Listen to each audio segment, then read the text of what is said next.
Back in high school, I signed up for DoorDash just to see if it was as good as they advertised it. Initially though, it took me a whole month to finally get myself to take on my first delivery. But from then on, I did a couple deliveries a day and was really happy with the results. A couple months after that, I quit my grocery job and started dashing every day after school and even on most weekends.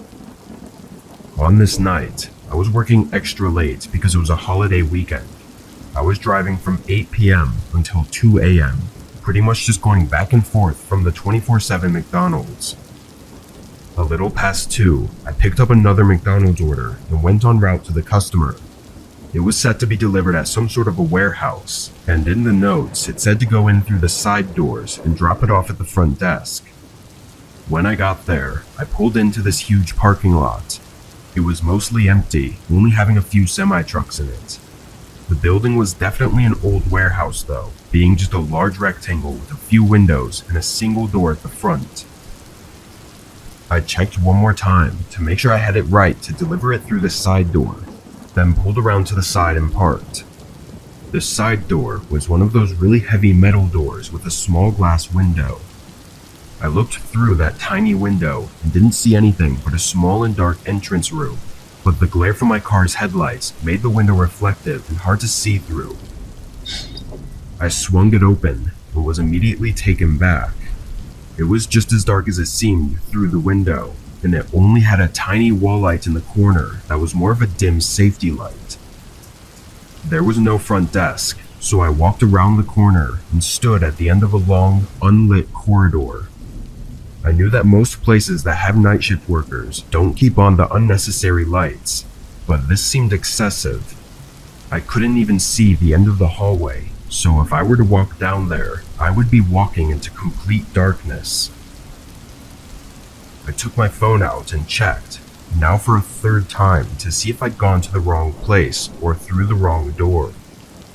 Everything seemed right, but there wasn't any way I was going to walk through that hallway, and the more I thought about it, the more I realized how quiet the whole building was. No machinery moving or people talking. Not a sound at all. I decided to call the customer. I clicked on their name and had it dial the number, and just a moment later, I heard a phone ring echo from the other end of the hallway. After another few seconds, it rang again, but it was closer and louder this time. I stared into this empty corridor and could barely make out the faint glow of someone's phone. "Hey, I got an order here from DoorDash. I'm gonna leave it right here for you," I said, setting the bag down in front of me. The figure of a large man started to come out of the dark corridor, but they didn't say anything. I waited another second, but as they got closer, it just really seemed unnerving the way they were walking so fast and not speaking. I had this feeling like someone was gonna jump out behind me or something, and overall was a little freaked out. I turned around and walked quickly out of the door and back to my car. A few moments later, I saw some movement from behind the small glass window on the door, just before I pulled away. That whole thing gave me chills and had me call it a night and go straight home. In the end, I chose to believe it was just a weird situation all around, but nothing really happened, so I blew it off. A couple days would go by, and on Monday evening, while I was driving again, I got a strange call. It was from the police department. What happened next was more complicated than it had to be, but basically they questioned me about why I was at that specific warehouse at 2:30 a.m. on Saturday morning. Apparently they had security footage of my car pulling up. After explaining I was just a DoorDash driver, and I proved it with the delivery receipt, they told me what was going on.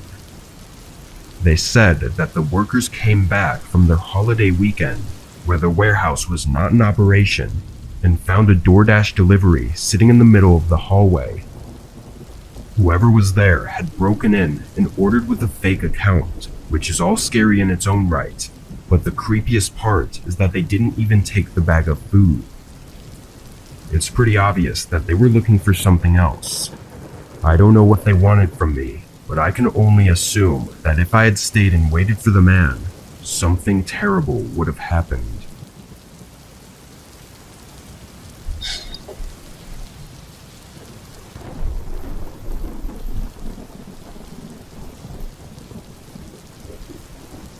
When this happened, I was 23 and worked full-time at a pizza shop in my local area. I'm not sure if things were going on before this, but as far as I know, everything started and ended on this one night. Me and my best friend, Tim, worked the night shifts at this pizza place. It was a real small shop, having just 3 or 4 tables inside because we specialized in delivery and takeout. Both me and Tim got our jobs there while we were in college, but just never left. Being in a quiet, rural town too, the job wasn't too much work. Never had busy days really, just a steady flow of orders sometimes. On this night, there was a light storm outside, and in return, business was slow. There were a few orders here and there, but overall, we didn't have much to do. By 10 p.m., Tim suggested we started cleaning up the place and maybe even clocking out 15 minutes early. I went with it, grabbing some rags to wipe the tables with, when the phone at the front desk rang. I picked up after a few rings. How can we help you today? Hello? I waited another 5 seconds before putting the phone down and shaking my head. Just some prank call, I thought. I went back to scrubbing the tables, but at the front of the store, I saw a glare coming from the window. There was a car parked a few spots back. I couldn't see too well through the window in the rain, but there was definitely a light on in the car, like a cell phone or something. The pizza shop was on an individual lot, and there were no other cars, so that was the only reason I noticed them. A moment later, the phone rang again. Tim was closer, so he picked up this time. I could hear someone's muffled voice coming from the phone, and after a short talk, Tim hung up. At the same time, the light in the car turned off, and they drove away. I told Tim what I saw, and how it was a little weird, but he shrugged and said it was just some old man who was ordering a pizza for delivery. I looked back at the now empty parking lot. It wouldn't make much sense for someone to order a pizza for delivery from right outside the shop, so I figured Tim was right and it was nothing. He started making the pizza while I continued cleaning. 10 minutes later, Tim boxed it up and handed it off to me to deliver. I ran through the rain to my car, then pulled up the address on my phone. 11 minutes away. Not too bad. I pulled out and started making my way there. The roads were dead, nobody out at all. Google Maps took me down to a neighborhood full of large homes, then had me turn down a long driveway that led to a cul-de-sac, where there were 3 more driveways, each leading to a different house. I went down the one Maps told me to, and pulled up next to the home. It was one of those large expensive houses, but pretty old looking and not very modern at all. I parked the car and double-checked the address with the house number, then picked up the pizza and ran out to the front door. Hello, pizza delivery. I took a step back and looked at the front of the house. All of the lights were off. I dialed Tim's cell and had him call the guy who ordered. My phone buzzed a moment later, and Tim told me that his call went straight to voicemail. I shook my head in frustration and ran back through the rain to my car and got in. I tossed the pizza on the passenger seat and started backing out. This wasn't out of the ordinary, getting fake orders or dead deliveries, but it still annoyed me every time. When I got back, Tim was cleaning and said there were no more orders, so we were good to finish up and head out. I tossed the pizza in the trash and started helping him. Both of us were in the back, cleaning the ovens and wiping the prep counters, when a sudden bang came from the front of the building. We looked at each other, then ran to the front. At first, we didn't see anything, But then Tim spotted a small crack on the door. I walked over and opened it, and right outside was a heavy rock, big enough to throw and do some damage with. I looked around, seeing the parking lot was completely empty and nobody was nearby. Both of us were really confused and kind of freaked out. We talked about maybe calling the cops, but neither of us wanted to deal with that right now.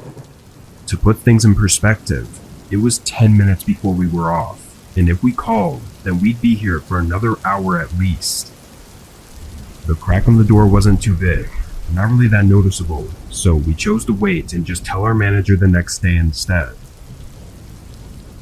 We quickly finished up with the cleaning and left through the back door where our cars were parked. On the drive home, I rethought all the strange things that happened, and it made me uneasy. I pulled into my driveway and walked inside. It was late, so I knew I had to get in bed soon, but I wanted something to snack on first. I went to the kitchen to see what I had, but before I even opened the pantry, I heard a car splash through the puddles on the street outside my house. From the sound of it, I could tell it was parking. I walked over to my window and peeked outside, seeing a car parked right in front of my driveway. It only took me a second to realize it was the same car I'd seen outside the pizza shop. A cold rush went through me, and I stayed in the window to see what they were doing. The car was still on, but I couldn't see through their window. After a minute of no movement, I took out my phone and called Tim, telling him that I think one of the customers followed me home and was parked right outside my house. "Are you serious? You need to call the cops. Something's not right," he said, urging me to hang up and call the police immediately. I don't know why I was so nervous to call the cops, but hearing Tim say it made me feel better about it. I moved away from the window and dialed 911. The lady on the line said that they would have someone on their way and that I should stay hidden and wait.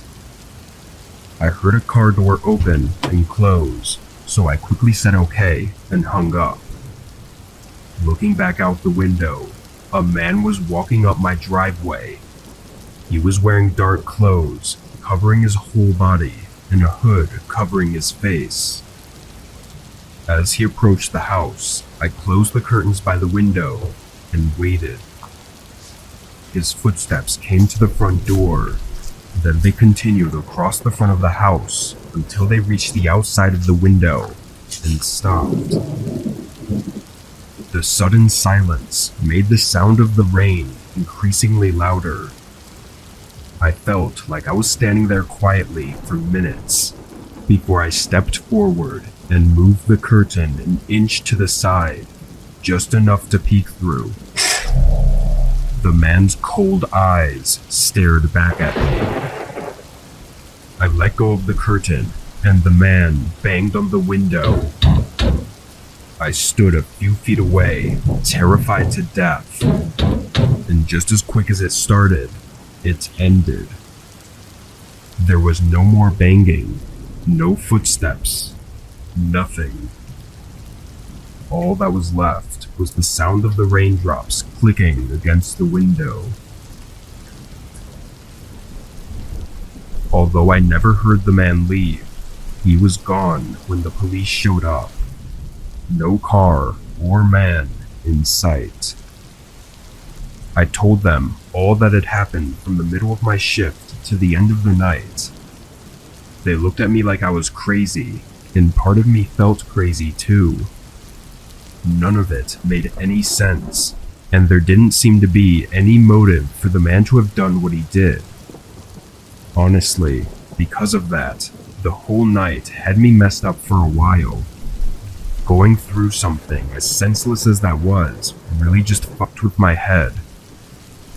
I'm hoping that by sharing this, someone may be able to help me understand what happened, or why the man did what he did.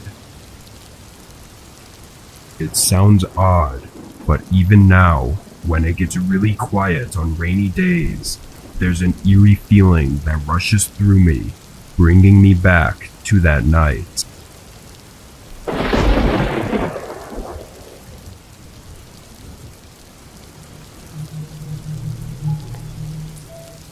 I did deliveries for my parents' restaurant when I was in high school. I had just turned 16 and got my driver's license, and my parents were always wanting to start offering delivery. I didn't want to be a waiter or work at the register, so driving sounded like a good option. When this happened, I had been doing deliveries for a few months, so I was pretty comfortable with it. It was a Thursday, around 8 p.m., and my dad gave me an order to deliver. I got in my car, which was actually my mom's SUV, then started the drive. Google Maps said the house was 25 minutes away. Our town was small, so 25 minutes away was actually pretty far. As I drove, I started to recognize the area as being on the edge of town, and I still had 10 minutes to go. I'd never been this far out in this direction before, so I was definitely paying attention and keeping my eyes open. I wasn't scared per se, but just felt uncomfortable. The only houses I was passing now were farmhouses, far from the main road. When the directions told me to turn, it was down a long, unpaved path going straight to one of these farmhouses. Now I was starting to get a little freaked. A farmhouse this far out at night was probably the last place I wanted to be, but I knew I was probably just spooking myself, and it was just a simple delivery. I drove down to the end of the path, which ended and just became a small grass field in front of the house. It wasn't clear whether or not to drive on the grass, so I just parked the car there and got out. It was eerily quiet. All I could hear were my footsteps on the grass as I walked up to the house. The porch light was on, but no other lights were on inside the house. I was looking over my shoulders constantly and walked quickly. The longer I was out there, the more uncomfortable I was. Just before I reached the porch, I heard something. It sounded like it was coming from the backyard behind the farmhouse, but it was loud, like a wooden door opening. I stepped onto the porch and dropped the bag on the doorstep, then rang the doorbell and started rushing back to the car. I was regretting how far I parked and wished I just drove on the grass. And as I listened to the only sound of my footsteps under me, I started to hear more footsteps running behind me in my direction. I turned around and saw 3 men sprinting at me through the grass. I tried to run back to my car, but in seconds I was tackled to the ground. One of them held me down, while another started taking everything from my pockets. I was yelling and screaming for help, but I knew nobody could hear me. It all happened really fast, and once they looted my pockets, one of the men kicked me in the stomach, and they all ran and got in the car, turning around and driving away. I got up and just watched the headlights disappear from the long empty road. I had no phone and no way to get back. I didn't know what else to do, and just start walking toward the road. When I reached the road, I started walking down the way I came. I had no way of telling time, but I think I was walking for 30 to 40 minutes before a patrol car pulled up in front of me. My parents had called for them to check on me because I wasn't responding. To sum it up, the cops found a small barn behind the farmhouse with another restaurant delivery bag inside it. They think they tried to do the same thing to someone before me, but probably missed their chance or chickened out for some reason, because there were no other reports. The actual owners of the farmhouse were out of town, so they had no involvement. My phone was able to be tracked though, and was found thrown in a field off the side of the road, not too far away. The stolen car, however, took 3 weeks to be located. It was found nearly 400 miles away and had been almost entirely emptied. This was almost a year ago now, and those 3 men that attacked me still have yet to be identified.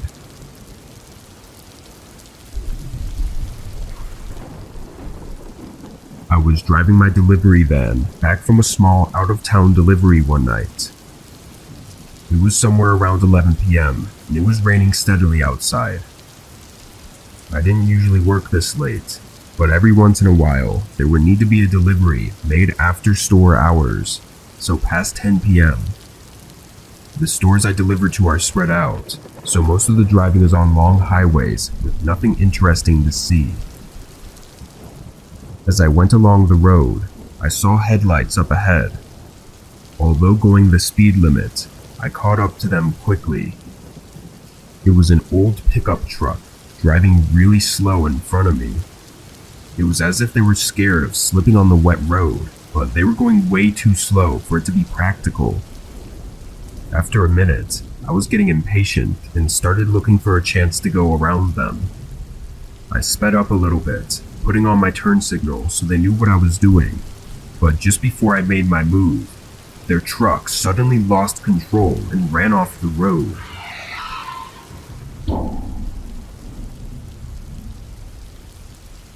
I slammed on my brakes and pulled over. I stayed in my van, looking out the side window. They somehow barely missed a few trees, but they were down a slope and likely stuck. Even though it wasn't my fault at all, I felt really bad and couldn't just leave them without at least calling for help. I tried dialing 911, but there was no signal at all. After a minute of not seeing any movement by the truck, I got even more nervous and got out of my van to check on them. I walked down the side of the road, through the cold rain, and carefully walked down the slope until I reached the trees. The truck was wedged in some bushes, but didn't seem to be too damaged. I approached the driver's side door. The window was fogged over, and I couldn't see inside. I knocked, then opened the door. There was a man sitting in the driver's seat, frantically trying to get the truck to turn on. "Hey, are you okay? Did you want some help?" I asked. He looked up at me, not saying a word for a few seconds. Then he responded, "Can you give me a ride?" I told him I could take him to the nearest gas station so he could call for help, but that's as far as I could go. After some thinking, he agreed to it. He stepped out and I led the way back to my van. Despite the rain, he walked slowly and seemed to watch my every move. Every time I looked back, he was just looking me in the eyes until I turned my head away. It creeped me out, but maybe he was just trying to make sure that I wasn't creepy myself. We both got inside and I started driving. I really didn't know how close the nearest gas station was, but I was sure it had to be at most 50 to 60 miles out. The first few minutes, I tried to make some small talk, but the man didn't really respond. I thought maybe his head was hurting from the crash, but either way, it made things really awkward. Every once in a while, I'd look over and the man would be staring at me, not smiling or frowning, just staring. I was starting to wonder who this man was that I picked up. I felt like any normal person would be grateful for my help after getting stranded in the middle of nowhere. Thankfully, not long into the drive, I saw the lights of a small town up ahead. But as we got closer, the man only started acting more strange. He was looking around a lot, both inside the car and outside the windows. When I pulled into the gas station, I parked the van and asked if he needed help with anything else. He didn't answer, but I felt tension as if he was contemplating something. I tried to break the silence. "Okay, well, I'm gonna get back on the road then." The man took one more look around, then suddenly forced his body over, shoving me against the door aggressively. He started punching me as I opened the door and tried to get out, but just then, the passenger door swung open and the man was pulled away from me. I was trying to catch my breath, still not sure what happened, until I got out of the van. There were 2 police cars and some officers holding the man down. They denied giving me all the details, but apparently the man was running away from a serious crime in a stolen truck. Once an officer found the truck crashed on the side of the road, they called in to have some other officers stake out at the gas station and wait for him. They didn't know he was with me when I pulled in, but once they saw me getting attacked, they jumped in to help. I don't know if he attacked me in an effort to steal my van, or if it was because he saw the police cars and thought I'd taken him in. But either way, it was a horrifying experience. I knew the man was creepy, but I had no idea how much danger I truly was in. If those police officers weren't waiting at the gas station, I don't know if I'd be here right now.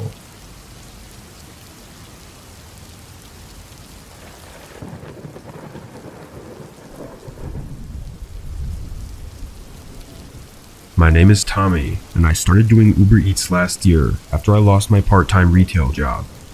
I'd seen their ads everywhere about how the job was so relaxing and easy money, and some of my friends were curious about the gig too. So, I took one for the team to figure out if all the hype was true. It wasn't. Driving around on a time crunch made the gig really stressful, and sometimes it would be for just a couple bucks.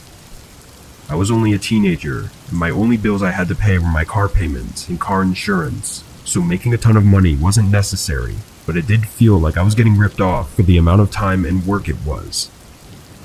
I pushed aside getting a different job because I was lazy, but after this happened, I quit right away. I picked up an order from a Chinese place and was heading to the customer's address. I don't remember it being a large order or anything. I think it was just a normal small order with a small payout.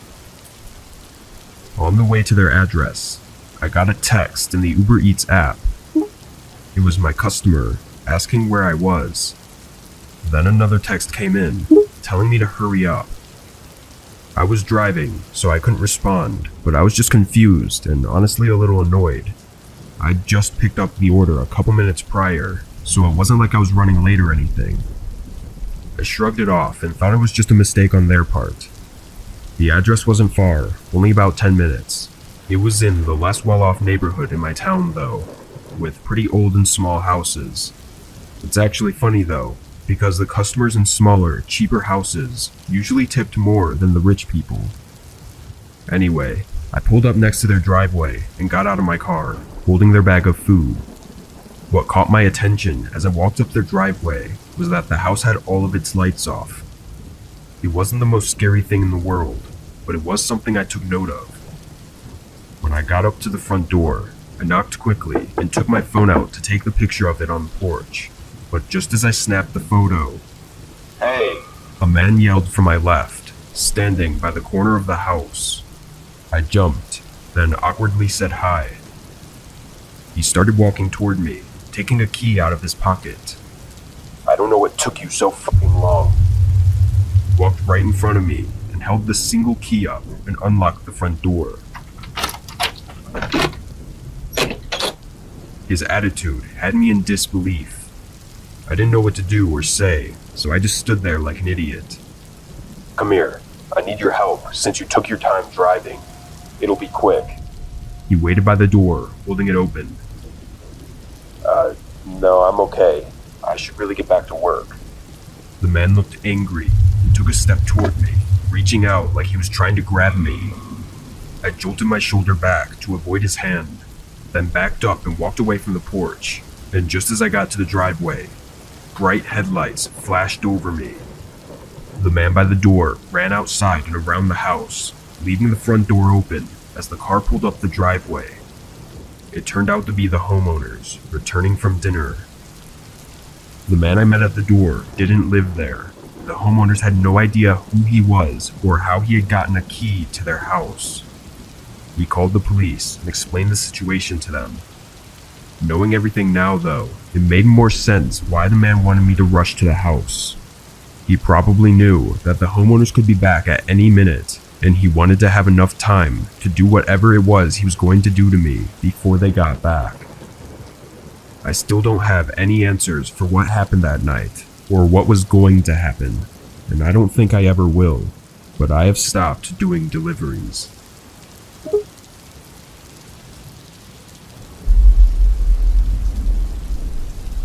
I drive for Postmates 3 to 4 days a week, depending on my other work schedule. Delivery driving is my relaxing side job that I do to help pay for extra things I want, like vacations or clothes, while my other job pays for my more necessary bills, like rent. So I never take delivery driving too seriously. I just go about it, and if I don't end up making a lot of money one night, it's no big deal. On this day, I started right when I got out of work, around 8. By 10, I had actually made a decent amount of cash, more than most nights. Although I'd usually stop around this time, why call it quits when I was doing well? I decided to keep going until I either got too tired or the orders stopped coming in. I accepted the next order and continued to the restaurant. It was a medium-sized order from Wendy's with a regular tip, nothing uncommon. I drove through and picked it up, then clicked start route on my phone to give me directions to the customer's house. Except it wasn't to a house. It was a GPS location set near a grocery store 15 minutes away. I'd had plenty of deliveries ordered to grocery stores or other places of work from the employees, but it was only odd because they didn't put the store as the address. They used an exact location instead. Anyway, I started to drive up there. When I got to the parking lot by the grocery store, I noticed it was empty. I pulled right up to the front and parked, then got out with the food. I took a look around, but was pretty sure the store was closed. I texted the customer, letting them know I was at the store. They replied right away, saying they were around the building in the back, and that I should see them right when I rounded the corner. I was definitely skeptical, but I got back in my car and drove around the store. There didn't seem to be anything there, just a couple parked cars in the far back by one of the other stores. I stopped and looked, but still didn't see anyone. This was when I started to get a really uneasy feeling. I was thinking this may not be worth it, and put the car back in drive, but then my phone started buzzing. "Hey, we're coming up right now. Be there in just a minute," a man said, hanging up right after. I looked around again, feeling even more uncomfortable. Something just wasn't sitting right with me. I made a short U-turn and started to go back the way I came, until someone ran in front of my car, holding their hands out in a stop motion. I braked, and they came up to my window. "Hey, you have my order?" I grabbed the bag and rolled down the window, handing it to him, but he didn't take it. I felt dumb, holding the bag out while he just looked at me. Then I heard a quiet footstep from the other side of the car, before the back door suddenly swung open. I dropped the bag outside the window and floored it, as the guy by my window yelled at me to stop. I guess whoever was at the back door had jumped into my car as I pulled away. He reached forward, trying to shift my car into park, but after failing a few times, he jumped out of the moving car onto the pavement. I saw him get up, and both of them running away as I turned the corner and got out of there. The police were of no help, saying they would do what they could, but never giving me any updates. I was stupid to have fallen for their trap, but I don't think I was the only one. Doing some research, just 2 weeks before my incident, a delivery driver went missing during an active delivery in a nearby town. There were no leads on what happened, as the driver's car was never found either. I think this might have been those same two men doing something terrible that I can't even begin to imagine.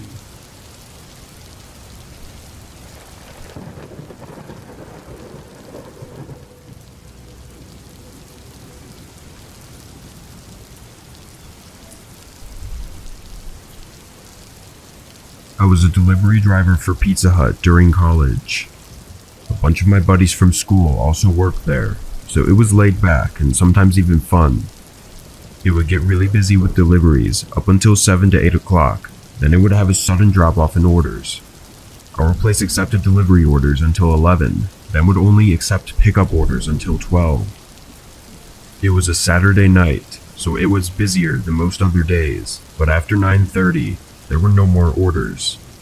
We had someone pick up an order around 10:15, but we had nothing else until 10:50 when the phone started ringing.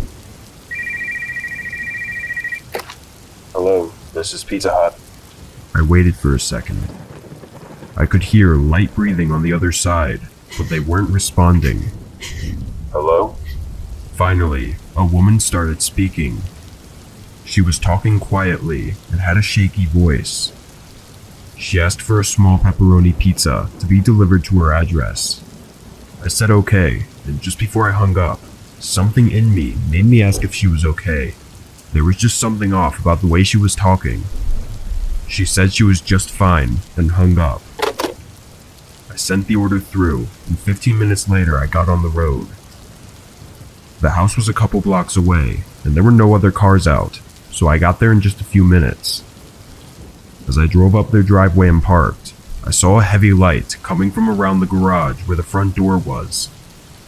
I got the pizza and the receipt ready, and as I looked back, I saw the light constantly going in and out, like someone was walking in front of it. I rounded the garage and realized the light was coming from inside the house, shining out the open front door. I stepped onto the porch, and before I even reached the door, I heard footsteps rushing down some stairs inside.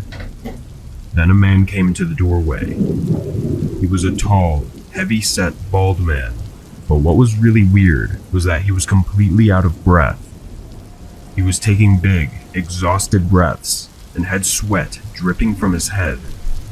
Sure, he could have just been working out, but the expression on his face just made it all the more unnerving. He looked angry and frustrated, like he didn't want me to be there. I don't think I've ever seen someone that unhappy that their pizza arrived. I asked him if the order was correct, since he obviously wasn't the one who placed it, which then made me think back to the woman on the phone. Putting everything together made for an uncomfortable possible scenario in my head. I said the total and handed the man the receipt. Hold on, I need my wallet. He said, walking down the hall toward what I assume was the kitchen. As I waited for a moment, I heard a quiet sound coming from inside the house upstairs. It was a dull thump, like someone was hitting the wall. I heard it again, louder this time, and seconds later, the man came rushing down the hallway, grabbing the box from my hands and throwing cash at me, then slammed the door in my face. I stood there in shock for a second, hearing the man's footsteps rushing upstairs. I couldn't hear much else, so I walked back to my car while processing everything. Once I got out of their driveway, I drove a minute down the road, then pulled over. I decided it best to call the police and just give them all the information I had and ask them to just do a checkup to make sure it was all okay. When I got back to Pizza Hut, I told my friends about the unusual situation. They thought it was odd too, but none of them seemed worried about it. The rest of my shift went by fast, and I got home at 12:15. Not long after, I got a call. It was an officer that did a wellness check on the woman that I said was at the house. Only, he said there was no woman at all. He described the man, but he was allowed inside the home and never saw anyone else. The man said he lived alone and had no idea what woman I was talking about. I know what I heard though. Someone else was in that house, and it was definitely a woman that called to place the order. The fact that the man was lying about things that I was 100% sure about made me really uneasy. The cop told me that there wasn't much else to be done unless something else came up. It's been a long time since this all happened, but I still think back to it. I could be blowing it all out of proportion, but there's a big part of me that doesn't think so.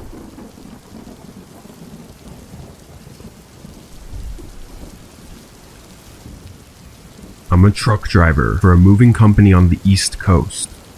We specialize in cross-country moving, typically moving people to the far west coast, which can take anywhere from 20 to 40 hours depending on the locations. I only did the driving for the company, not any of the boxing or loading, so the actual job was 100% just driving and picking up or dropping off the trailer at the houses. I'd been working with this company for almost 4 years at the time. This job was like every other. I got to the pickup address and loaded up the trailer full of the customer's belongings. This was a 30-hour drive in total, which I would do with 2 to 3 short rest stops. The hardest states to drive through are in the Midwest, specifically Iowa and Nebraska. There's absolutely nothing there. It's just dead roads with endless fields of grass beside them. It makes for a very boring and therefore tiring drive. As I passed through the Iowa border into Nebraska, the sun had just set and I'd been on the road for about 20 hours. I took a short break already a couple states back, but was just about ready for another. My eyes were heavy and I could feel the drowsiness coming in, but a few more miles down, I saw something on the side of the road. A car was stopped off to the side of my lane with its headlights on. It was a narrow road, so I slowed down to carefully pass. As I did, I noticed the exhaust was steaming, so the car was still running. There was also a man leaning against the driver door and looking right at me. I passed by and gave him a nod, but as I got further down the road, I saw him get back into the car. It was very strange for someone to be sitting on the side of an empty road with a car that still runs. He didn't look like he was in any sort of trouble. He looked like he was waiting. I checked my mirrors often, but the car's headlights disappeared behind me after a few minutes.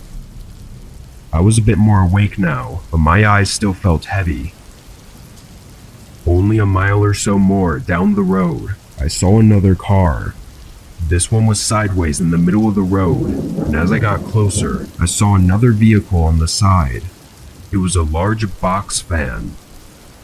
I wasn't sure exactly of the situation, but seeing that gave me a bad feeling. I eased into my brakes, but the car stayed in the middle of the road, so I was forced to come to a full stop. I was maybe 20 yards away and could see multiple men standing along the road, and one man in front of the car.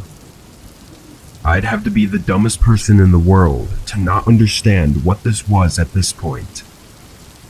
With no better options, I started moving the truck backward. The men stayed where they were with this horrifying confidence. Then a light shined behind me and a car approached, blocking the way back. A man got out of the car, sprinting at the back of my trailer, and at the same time, all of the men in the front started sprinting at me too. In that instant, my mind went blank and all of my adrenaline took over. I slammed on the gas as I heard a pop on the back of the trailer and the doors swung open. The men in front yelled and tried to stand in my way, but once they saw I wasn't stopping, they jumped on the side of the road. I rammed right into the car, knocking it off the road and completely destroying it. A few gunshots sounded in the distance, but none hit. I could hear cargo falling out of the trailer for the next 5 miles before I was able to call the police and to meet an officer on the road. Of course, this was a total mess, but as it all unfolded, it turned out to be much more than just a random attack and robbery. When police arrived at the scene, the car I'd slammed into was left behind, being damaged beyond drivable. With it, they tracked down one of the members of the attackers, who gave up information on the others. They had information on the rich homeowners that were moving and planned to stop me and steal all of the belongings with their box van. They never said what exactly they would have done to me after they robbed the truck, but I don't think it's a stretch to assume that it would have been a lot easier for them to not leave any loose ends.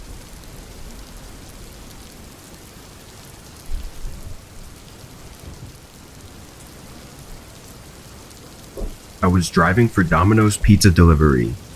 It was a slow night, so I was actually spending a decent amount of time inside the shop, waiting for orders to come in for me to deliver.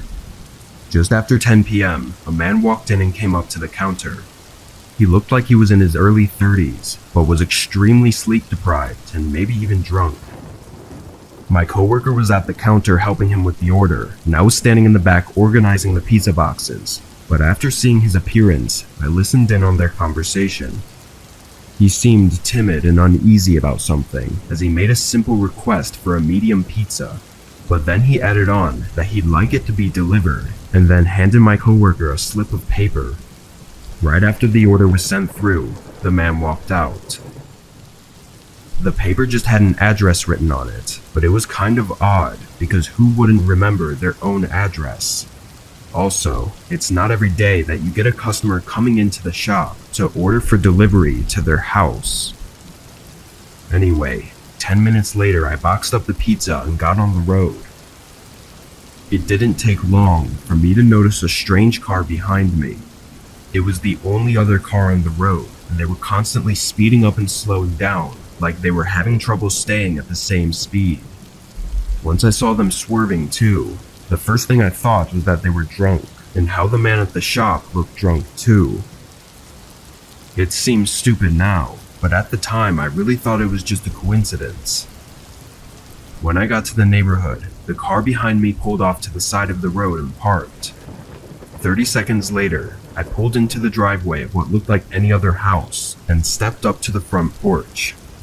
I knocked, then knocked again, and after a couple minutes of waiting, someone finally answered.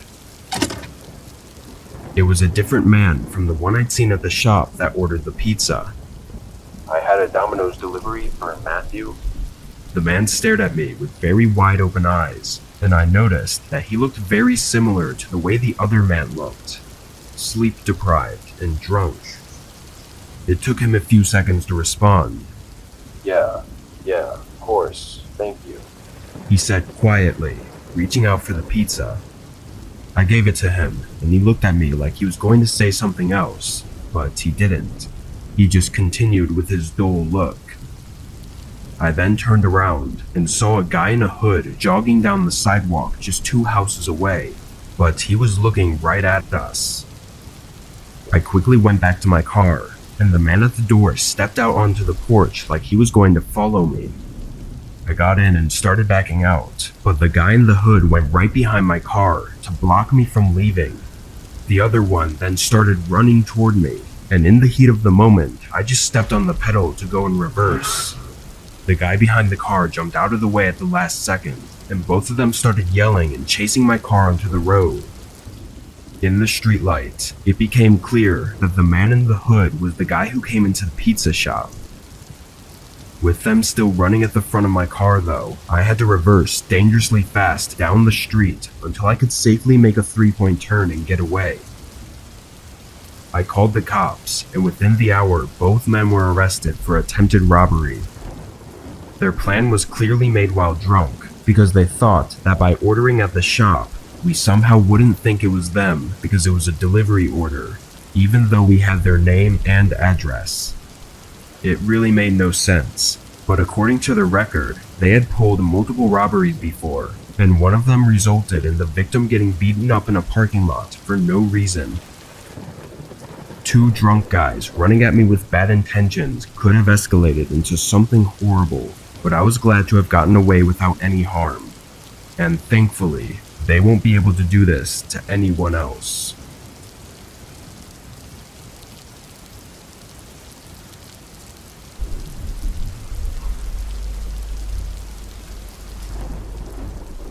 I used to work for my best friend's parents' restaurant.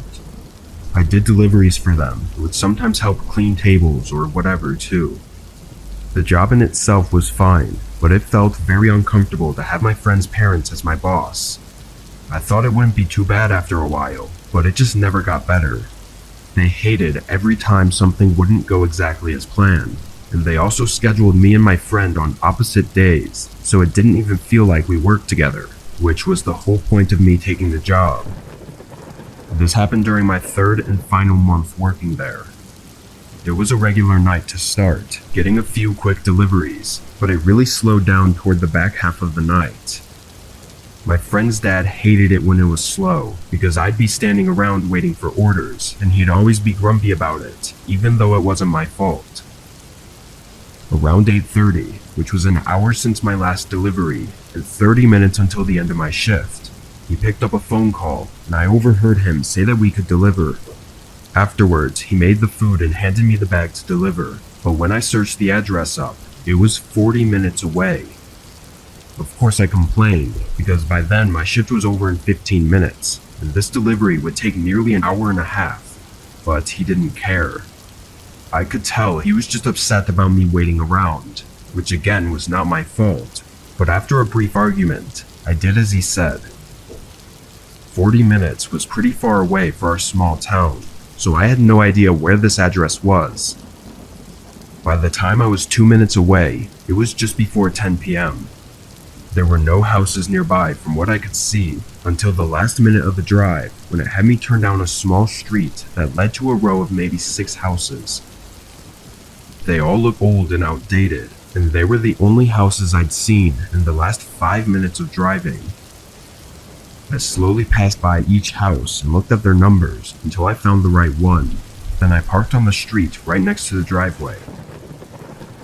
I'm not gonna lie, this place gave me some spooky vibes. It was so far from everything, and the houses themselves were just old and creepy. I got out and brought the bag up to the doorstep, then rang the doorbell. Nobody came to the door, so I tried knocking. It was late and I wanted to get this over with, so I was getting impatient. As I waited, I looked around. The street had no cars on it or in any of the driveways, and none of the actual lights were on inside any of the houses. I carried the bag back to my car and called the customer's cell. They didn't pick up, so I just sat in my car and tried to think of what to do next. They hadn't paid for the food yet, so I couldn't just leave it on their doorstep. Then I saw a light move around inside the house. I got out and saw the light move through the downstairs windows and over to the front door. Then it turned off. A second later, the door opened. There was a young man, early 20s, standing in the doorway, holding a large flashlight in one hand and a grocery bag in the other. I walked up and asked if he had ordered the food. He nodded and apologized for taking so long to answer the door. I said it was alright and tried to hand him the bag, but he just held up both of his hands to show me they were full, then asked if I'd kindly put the food on the kitchen table for him. I wasn't sure if he was joking or not at first, because he easily could have just put the flashlight or grocery bag down for a second, but then I realized he was serious. I peeked around him, and from the short entryway, I could tell that there was something off about this place. It was dusty all over, and it looked empty. Once I saw that and thought about the flashlight being used instead of the regular house lights, I was almost sure that this place was a vacant house. The man was still looking at me, waiting for a response. Sorry, I'm actually in a rush. If you could just pay really quick, then I'll leave the bag right here on your porch. He didn't like that answer, and he showed it with his face. He set down the grocery bag and took one step out of the doorway and onto the porch. I backed up so as to not be too close to him. There was something in his eyes that told me he was about to do something, and I wasn't going to wait for whatever that was to happen. I dropped the bag and sprinted for my car, driving away as the man watched me intently from the porch. I was shaking for most of the drive back, unsure of what could have just happened. Of course, though, when I told my friend's dad about what happened, all he seemed to care about was that I didn't make the man pay. For that reason, I just quit right there on the spot. I knew my friend would be upset, but I'd had enough of his parents being dicks to me for doing nothing wrong. After that, I was pretty heated and was thinking more about that than I was about the man who lured me to a vacant house and likely tried to rob me, or even worse. Being so distracted, I never called the police. Not until it was too late anyway. Thankfully, I wasn't dumb enough to go inside the house though, because if I had, I probably never would have returned from that delivery.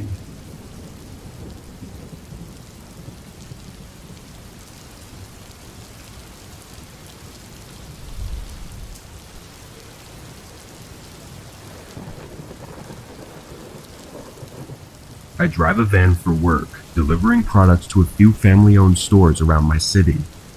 On a night just 4 months ago, I was driving my route between 3 stores to do some after-hour deliveries. It was about 11 p.m., and I had just finished the last delivery for the night. From there, the warehouse I had to drop the van off was 30 minutes away. I drove for maybe 5 minutes until a car pulled up behind me at an intersection. There were no other cars out, just me and them. When the light turned green, I started driving, and it wasn't until a few more minutes down the road that I realized they were still right behind me. I was in a big, slow van, so most people would just go around me, but they didn't. I wasn't worried or anything, but it was odd. As we continued driving, their headlights steadily got brighter and brighter until they were so close that the light was being blocked by the back of my van. They had to be just a foot or two away from my bumper. The lane next to us was open, so they could easily just go around, but instead, they chose to tailgate me, which then started making me nervous. I slowed down to a stop sign and was going to turn just to get away from them, but just as I stopped, the car behind me bumped into my van. The crash wasn't bad, but it was enough to shake the whole van and push me forward a bit, which I knew had to cause some damage. I put my van in park and unbuckled, about to get out to see the damage, but a man was already at my window. He was smiling and motioning to talk to me. I opened the door, and as I stepped out, I saw 2 more guys at the back of my van, both looking at me. The man started to give excuses as we walked over to look at the bumper, but it became obvious that he was very drunk. His words were hard to make out, and he didn't seem very bothered about crashing into me at all. The other guys looked intoxicated too, just from how they were moving, but I didn't know for sure. My van and his car looked a lot worse than I thought. I asked the man for his insurance and went to get mine, but when I got back, I realized none of them had moved. I asked again for his insurance, but all of them just looked at me without saying anything. There was this moment of me looking at them as they stared at me in silence before my heart started racing. I turned to run back to my van, but instantly, I heard all of their footsteps coming up behind me. I didn't even make it to the door before one of them grabbed me and shoved me against the side of the van. The one holding me was making threats, while the others went back and forth, piling up everything in their car. After a minute of having my head pressed against the side, he shoved me away and started forcing me to walk toward their car. The other guys finished taking what they could and got in the car, telling the man behind me to hurry up as he opened the back door and tried pushing me into the back seat. I knew that if I let him get me in that car, I would likely never be seen again. I put all of my strength into fighting back, doing everything I could to make it as difficult as possible to get me inside. After a 20-second struggle, he tossed me away and got in himself. Then they drove off. I got up and ran to get my phone from the center console and called the police. The men who attacked me couldn't be identified and still haven't been, and it was hard to say if it was a one-time drunk attack or something they had done before. What they plan to do by bringing me in the car with them is also a mystery, but I think we all know what would have been the most likely outcome.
This happened when I was 18, making the road trip from my hometown to my new college. I had all my stuff shoved into the trunk and backseat of my cheap SUV.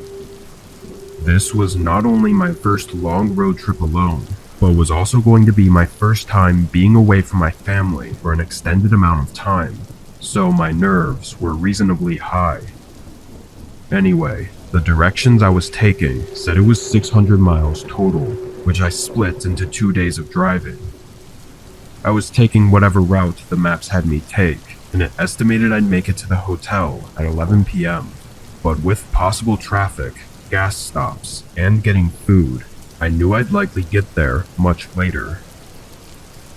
By 7, the sun was fully gone, and most of the cars were gone too. Every once in a while, a car would pass by, and I'd see their headlights slowly fade out in front of me, but for most of the drive, it was just me. This actually made me really tired and bored. Around 10, I decided I'd stop at the next gas station before making the final stretch of the drive. About 10 minutes later, I exited the road and entered a gas station. Being so far out, this wasn't a town or anything. It was literally just a gas station with a few pumps and a tiny convenience store. I didn't see any other cars on the road or in the lot, and not even any lights from any nearby houses or buildings in the distance. I pulled right up to a pump and got out to start topping off my tank, and as I looked around, I almost got jump scared by a guy walking up to me. In comparison to myself, he was much older, probably 50s if I had to guess, and he honestly looked homeless. But regardless, being approached out here wasn't something I was expecting, and his short smile didn't make me feel any more comfortable. Hi, do you need something? I said, hoping he wouldn't walk any closer. The man stopped a few feet from my car and looked around almost cautiously before responding. Take the exit back onto the highway. I looked at him confused, not sure if I was understanding him right. He pointed behind me at the exit I came from and repeated himself. Take the exit back onto the highway. After a second, I said okay, and the man walked off, but I was still really confused. The exit I came from that he wanted me to take again was a one-way road, so by his logic, he wanted me to drive on the wrong side of the road and do a U-turn back onto the highway. It just didn't make any sense. I looked out at the entrance road, the obvious one that I was supposed to take, and there were no signs of any construction or anything blocking it. It just looked like an empty ramp back onto the highway. As I put the pump back and got in my car, I glanced over at the man, who was now just sitting against the side of the convenience store. The more I thought about it though, the more crazy that man seemed, just to be sitting out here, saying nonsense. I thought maybe this was some kind of trap or something, so I went with my instinct and drove out of the lot and toward the entrance to the highway. As I merged onto it though, I realized pretty much all the streetlights were out. I slowed down, thinking maybe this was a construction zone or something. I kept my eyes focused on the road directly ahead, making sure to be cautious of anything. But while I made my way through the unlit road, I saw only a brief outline of a figure to my left before a pickup truck came out of nowhere and stopped right in front of my car. Every door opened as 4 men jumped out of the truck and started running up to my car, holding weapons of all kinds. Metal bats, machetes, knives, and not even anything covering their faces. They just had this emotionless gaze, like they felt nothing of what they were doing. I quickly started backing up as they got just a few feet away from my windows. And once I got far enough back, I suddenly saw the outline of dozens of people coming out of the shadows off the side of the road. A few even tried chasing my car as I frantically reversed out of there. As soon as I could, I turned around and sped off. I called 911 once I felt I was safe, but for some reason, I never got a call back. No update on it at all, almost like they didn't even check on it. Ironically though, it was the creepy old guy at the gas station that tried to prevent me from even getting caught up in that mess. Or at least that was what I assumed he was doing. Either way, I was incredibly lucky to get out of that with my life, as I have no idea what that was or what they were all planning to do.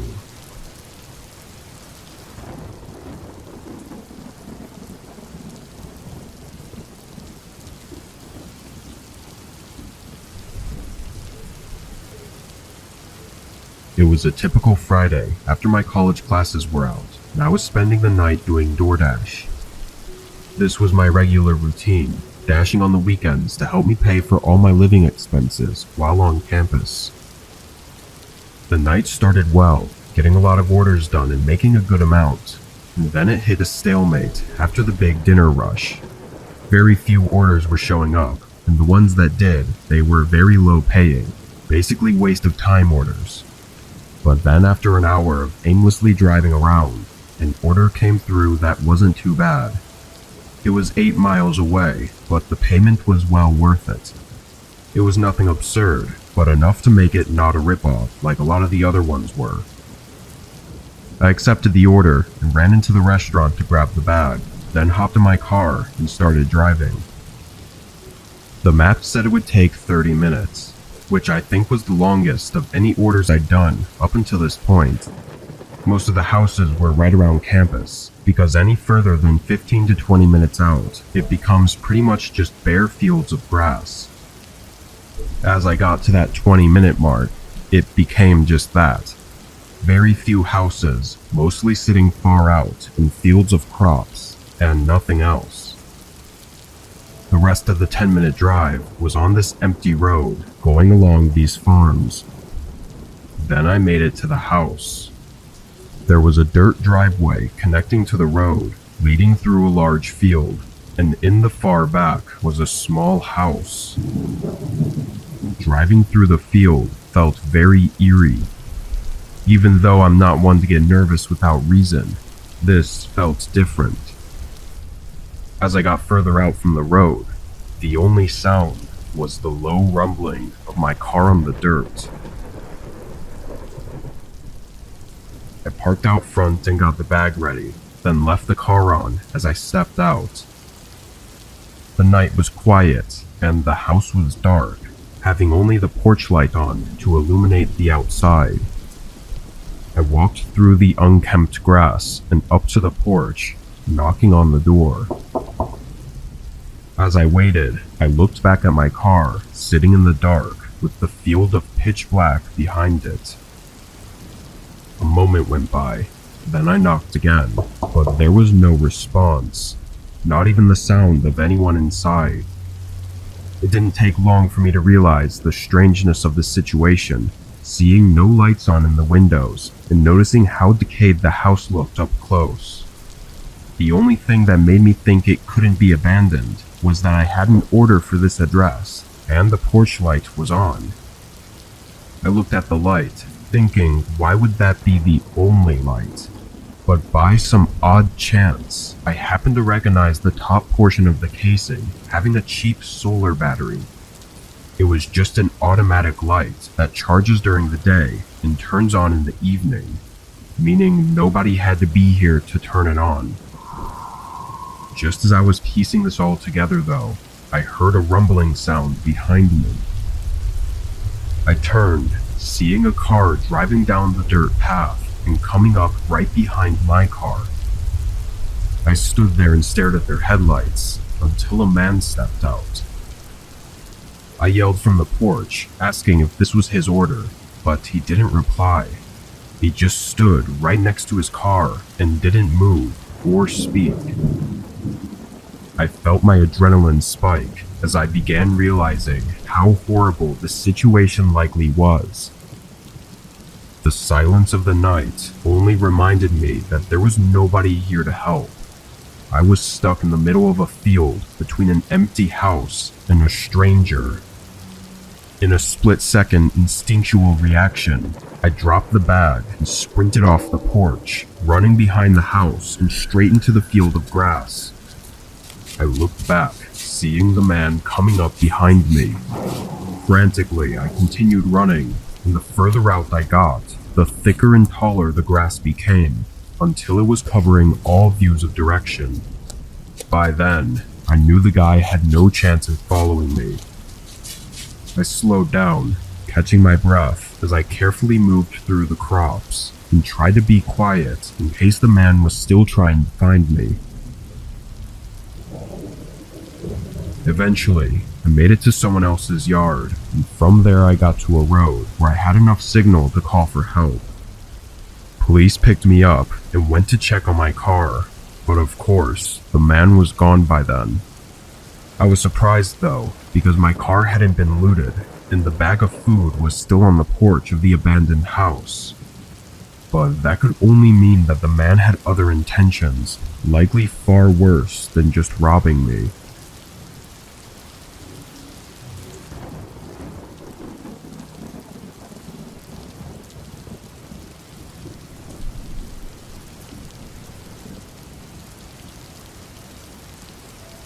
This happened during a road trip I was taking on the way back from seeing my family for the holidays.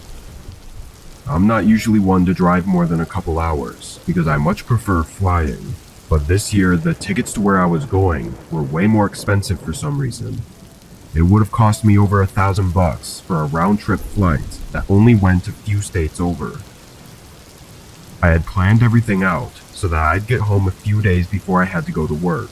But a snowstorm blew in on the day I was going to leave, so I had to stay an extra 2 days before finally starting the drive. The roads were empty since it was past the holiday rush, and most of the drive is pretty out of the way from the big cities. The hardest part of it was always staying awake and fighting the boredom. The first 8 or so hours went by without any trouble though. Sure, I was tired, but the snow on the road kept me awake and attentive. It was about 10 p.m., and I had a hotel booked in a small town just 2 hours further ahead. But as I drove, a small light came up in my mirror. It was the headlights of someone behind me, which was actually the first person I'd seen on the road with me in over an hour. Their lights were getting bigger quickly though, showing that they were coming up really fast. And soon, I could see that it was actually a large van of some kind. It was only a 1-lane road, so I couldn't get out of their way, but I figured they would still swerve around me, given they were going so fast. Once they reached the back of my car though, they matched my speed and stayed behind me. After a few seconds, I realized they weren't trying to get around me, and we drove like that for almost 10 minutes. It was kind of unnerving, being that it was only us on the road, and yet this huge van was trailing right behind me. It wasn't a normal following distance either. They were so close that I couldn't even see their front bumper or license plates in my mirror. Maybe I was quick to feel uneasy about it, but an exit came up for a gas station, and I chose to turn off, hoping they would stay on the road and that I could put some distance between us. But as I veered off and down the exit ramp, they stayed right behind me. I pulled into the gas station and parked at one of the pumps as the van pulled into the pump behind me. At this point, I just didn't know what was happening. Part of me thought that this was something bad, but another part of me thought I was just overreacting. I knew that this was the only gas station in the past 30-ish minutes, so it wasn't all that unlikely that they would also need gas. Before getting out to fill up my tank, I shut my car off and looked around. The store part of the gas station had its lights off and a closed sign hanging from the door. I looked to the sides of it, seeing nothing but empty darkness. No houses, no buildings, just a field covered in snow with a single road going through it. I looked in my mirror. A man was now standing outside of the van and putting gas in, so I got out and began doing the same. As the numbers slowly ticked on the gas meter, the man quickly put his pump back and sealed his gas cap. I looked over, seeing him walking to the back of his van. Then I heard the loud ratcheting sound of the back door being lifted open. There was something in that moment, maybe a gut feeling or just an instinct of some kind, that told me to get out of there. I pulled the pump out of my car, and not even a second later, 3 men were sprinting at me from around the back of the van. I dropped the pump on the ground and quickly got in my car, locking the doors just as one of them grabbed the handle and tried to rip it open. I was shaking and moving as quick as I could to get the car on. All 3 of them went around trying each door, but then immediately sprinted back to their van before I'd even had the chance to pull away. When I did though, I saw them drive away soon after, going in the opposite direction, down the way we had come from. I let the police know what happened, but never even got a call back with any updates. I think it's obvious they were trying to abduct people under the cover of night on the vast unpopulated highway. What's terrifying is how confident and, for lack of a better word, professional the whole operation was. It seemed that as soon as they realized I was securely in my car and it wasn't going to be effortless, they fled the scene without even needing to communicate with each other. It was like they had done it many times before. What would have happened if they'd gotten me, I don't know, but I urge everyone to learn from my mistakes because you may not be as lucky as I was.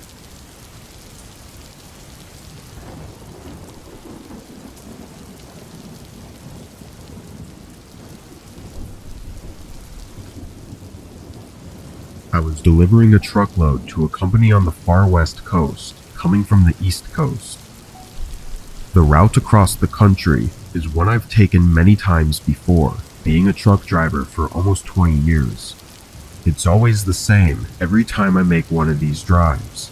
Same roads, same truck stops, and same everything.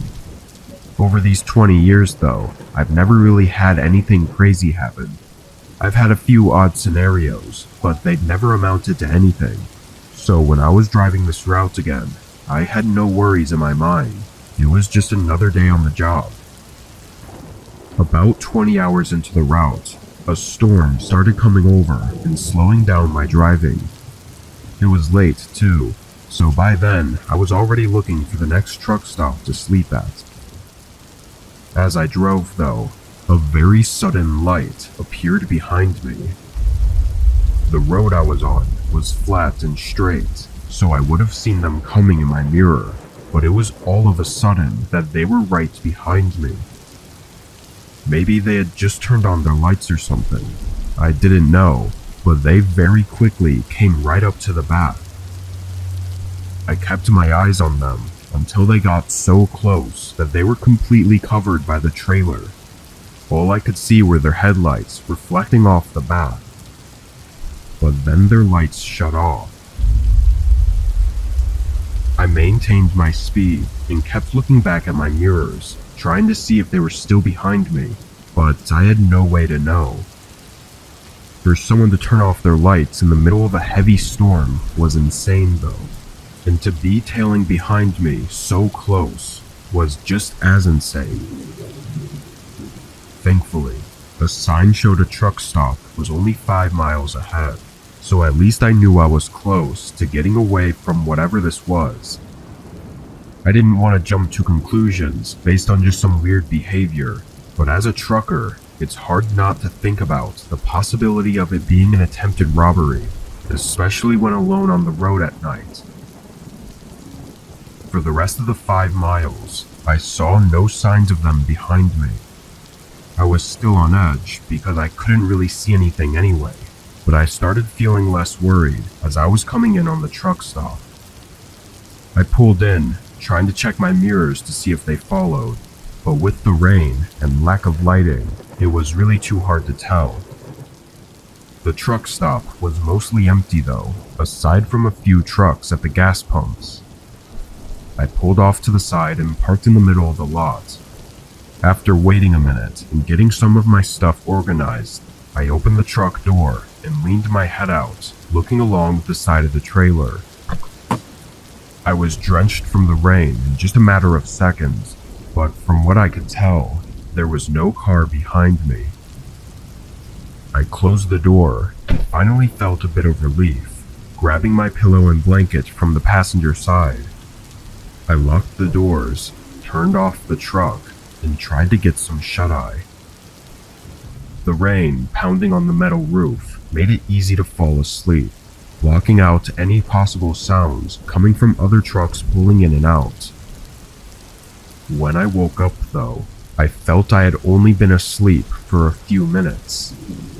I looked around, seeing it was still dark out, and the storm was the same, if not worse. But before I could check my mirrors, a loud thump shook the truck. My eyes opened wider. I reached for the door handle and opened it, looking out at the back of the trailer. Through the rain, I could barely see the outline of a car with its headlights off, and two men moving around in front of it. Terrified, I hesitated to step out and confront them, and as I sat there, in that moment of hesitation, the door suddenly slammed against my body, shoving me back further into the driver's seat. Another man stood outside, yelling at me to stay where I was, then slamming the door again. His right hand was shoved in his hoodie, and with two other men behind the truck, I was in no position to try anything. I could feel the truck shake as I just sat in place with the guy outside my door watching my every move. He didn't even look away for a second. This went on for a few minutes, then they ran back to their car and drove off. I was still in shock, watching their car disappear onto the road. I called the police and put in a report, but no information ever came up on who the men were. All I know is that if I had been any less aware and had just tried to drive off at first sight of the men, I probably wouldn't have been able to make it out as safely as I did.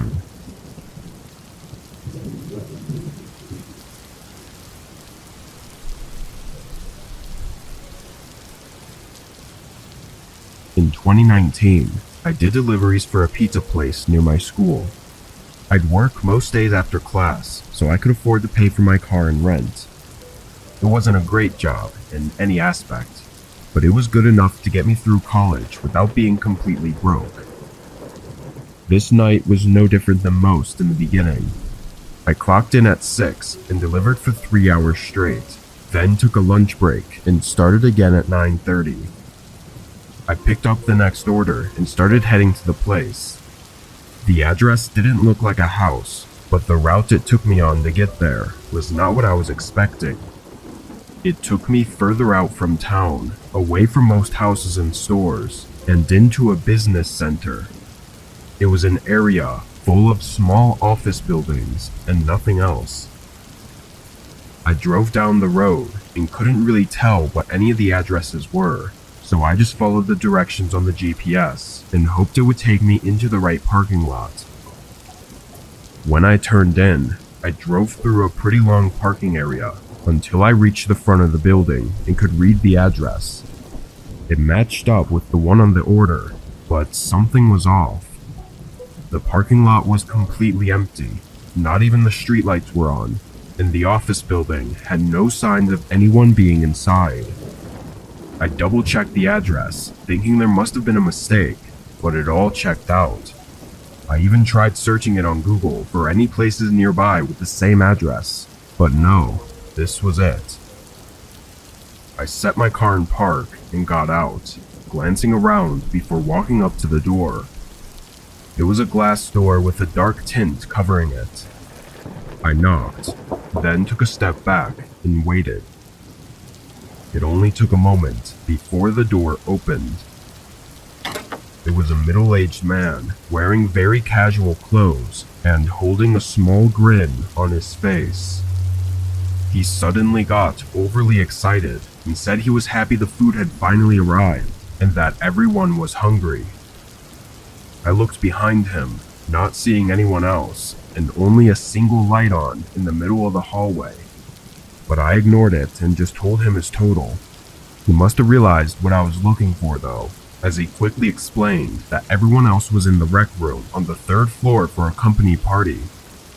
I smiled to be polite, but the man was talking with an overwhelming amount of excitement. So much so that it almost felt like he had to be faking it. He pulled out his wallet and handed me cash for the pizzas, along with a $10 tip. But as I took the money, he asked me for a favor. He wanted help bringing the pizzas up to the 3rd floor. The man had put me in a strange position. Having taken the generous tip already, it felt like it would only be right to help him. On the other hand though, carrying a few pizzas isn't exactly difficult, and it didn't seem necessary by any means. He started walking without me having answered yet, urging me to follow him as he made his way to a door leading to some stairs. I trailed behind, keeping my distance but following him into the stairwell. As I entered though, I felt a cold rush of air and noticed all the lights were off. Only the small light from the hallway lit the entrance to the stairs. The man started making his way up, but stopped once he realized I hadn't continued following him. He turned and made a humorous remark about the lights, but his grin was quick to leave once he saw that I wasn't going to follow him anymore. There was no hesitation as he came rushing down toward me with anger in his eyes. I tossed the pizzas on the ground, rushing out of the door and into the hallway, then running for the exit and bolting to my car. I saw the man come partly out of the front doors before going back in and slamming them shut. I immediately called the police after driving to a different parking lot. The man had run off by the time they got there, and since he paid in cash, there was no way to know who he really was. The office building was empty though, and there was nobody else on the 3rd floor, so it's clear that it was just some sort of trap. What he had ready for me on the 3rd floor is unknown, and I hope that nobody ever has to know.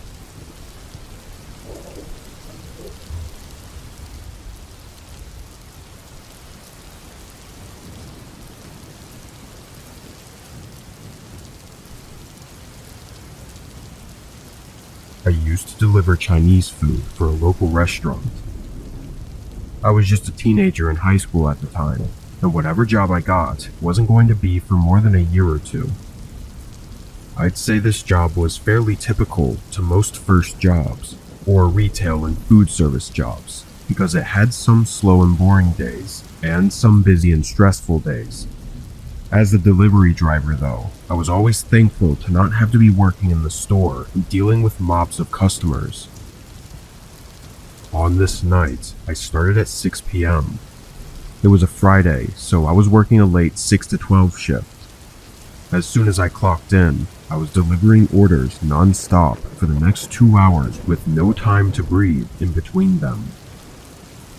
At 8, orders were slowing a bit, but I still had a few more to deliver before I could take my lunch, so I grabbed the 3 orders and set out to get them done before 9. The first one was close, but the next 2 were further out. This isn't uncommon, as our town isn't all packed together. I got to the second house and dropped it off, then headed out to the final stop. It was 10 minutes from where I was, and the tag said it wasn't paid for yet. All I was thinking about during this drive was the break I'd get afterward. Going back and forth for 3 hours straight tired me out more than usual this night. I pulled into the neighborhood and followed the GPS until I got to a back portion where the whole atmosphere quickly changed. I turned down a thin road of cracked pavement and potholes with barely visible small houses on the side, covered by the thick bushes and unkempt lawns. When the GPS told me I'd arrived, I stopped the car, but didn't see a house. I turned my brights on, and ever so faintly, I could see the outline of a small house pretty far from the road I was on. I then looked at the grass leading up to it and realized there was actually a driveway. It was just engulfed in vines and tall grass. I would never have seen it if I hadn't seen the house first. Knowing I would be unable to even drive on it, I put the car in park and got out with the bag, then began to walk through the overgrown driveway. I couldn't believe how awful it was to walk through, and I couldn't imagine anyone letting their driveway get to this point. Getting closer though, I could see more of the house. It was very small, kind of like a trailer home, and looked to be in a matching condition to the driveway. Vines growing over the windows, and bushes covering every inch of the nearly decaying house. As I made my way up to the front door, I knew something was wrong. I knew it in my gut and in my head, but I was just some kid with a first job that was scared to lose it, so I felt like I had to do my job, which was to deliver the order to this address. I pushed all my bad feelings aside and knocked on the door. Right away, I heard footsteps coming up to the door. It opened, revealing a young lady behind it. At first, in the dim lighting, she looked very normal, and I felt a huge relief. But it only took a few more seconds to realize that her normal look was eerily out of place. With a house in this condition, there was no way she could be so well dressed and taken care of. As these thoughts scrambled through my head, she opened the screen door and said in a creepily calm tone, "Come in." Everything hit me in that moment as I stumbled back a few steps and decided that I needed to leave right away. I turned around, and only a second after beginning to leave, I heard a thud from the side of the house. I looked over, seeing two men running out from behind the house and sprinting through the bushes toward me. I dropped everything and started running. I did everything I could to get through the thick grass and vines, but just as I reached the end of the driveway, I stumbled to the ground, tripping over something. I hurried up, hearing their footsteps closing the distance on me. I couldn't even get myself to look back as I ran straight into my car. Turning it on, the men immediately stopped and ran back to where they came from. With my whole body still shaking from the adrenaline, I turned the car around and drove away. Of course, I let my boss know what happened, and he urged me to call the police and report it. I was really relieved to know he didn't care about the order, and only for my safety, which, looking back on it, it would have been horrible if it were any other way. Police interviewed me and my boss and did a whole investigation, ultimately unable to find any of the people. The property I was on, though, was actually state-owned, and the trespassing sign at the beginning of the road had been dug up and thrown into the tall grass. Their intentions are unknown, but it seems like the most obvious possibility is likely the answer.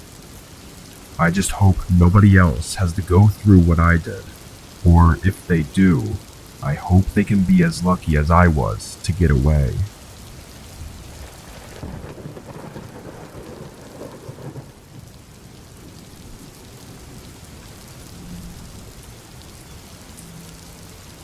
I had some spare time this night, and having chugged a few coffees earlier in the day, I figured I'd use this energy to go out and make some money. I was delivering for DoorDash, cruising on the highway to my next delivery. It was super late, the roads were empty, and the night was very peaceful. Basically every delivery driver's dream. On my way there, though, my phone started buzzing. It was the customer calling me, but before I had a chance to answer it, they hung up. Since it only rang for a couple seconds, I thought it must have been an accident, but in case not, I redialed their number. It rang for a while, but they didn't answer. I shook my head and blew it off, not thinking about it for the rest of the drive. I got off the highway and drove into the neighborhood. It was a very regular street with average houses. When I got up to the house my delivery was for, I parked right in the driveway and started walking up to their porch. As I was setting down the bag, I saw that the front door was cracked open. I didn't know if it was meant for me or not, so I just lightly knocked on the door and called out that I was dropping off their food. As soon as I did, I heard a somewhat disturbing sound come from down the hallway. It was a muffled thump that almost mimicked my knocking, like someone was banging on a door. A bit shaken, I opened the front door wider and called out again. I wasn't sure what to say, so I just repeated myself that I was delivering their food. A few quiet moments went by, then I heard a door open from the back of the house, and a guy came around the corner. He looked distressed and bothered, but I couldn't tell if it was because of me or something else. The guy walked down the hall and right up to the doorway I was in, not saying a word as he started to reach for the bag. But that's when I heard those thumps again from down the hallway. I looked past him in confusion as he turned and looked as well, then quickly turned back and looked at me, recognizing that I heard it too. Is everything okay? I asked carefully. The sound echoed through the walls again as the man just kind of stared at me as if he were trying to think of what to do. Why don't you bring the food inside for me? He said, almost in a demanding tone. Nervously, I picked up the bag, but quickly realized how terrible of an idea this was. I felt threatened, like I had to follow him, but I also had a feeling that if I did, I wouldn't be making it out of there. In my hesitation, the guy's face showed he was even more bothered, angry even. He then reached out and grabbed the food right from my hands, then slammed the door in my face. Stunned, I stood there and listened as his footsteps went down the hallway and the thumping stopped. I couldn't do anything else at this point, so I hurried off the porch and got my car. I ended my DoorDash after that one and ended up reporting the really disturbing scenario to the police. I think what ended up making me report it was that the man tried to get me to go inside his house. If not for that, I may have not felt there was enough evidence to get me to do anything. Unfortunately though, police informed me hours later that the man declined that anyone else was there, and declined their request to search his home. At that point, there was nothing left to do other than speculate. I believe there was something truly horrible going on, and he was possibly ready to do the same to me, but I don't think we'll ever know for sure.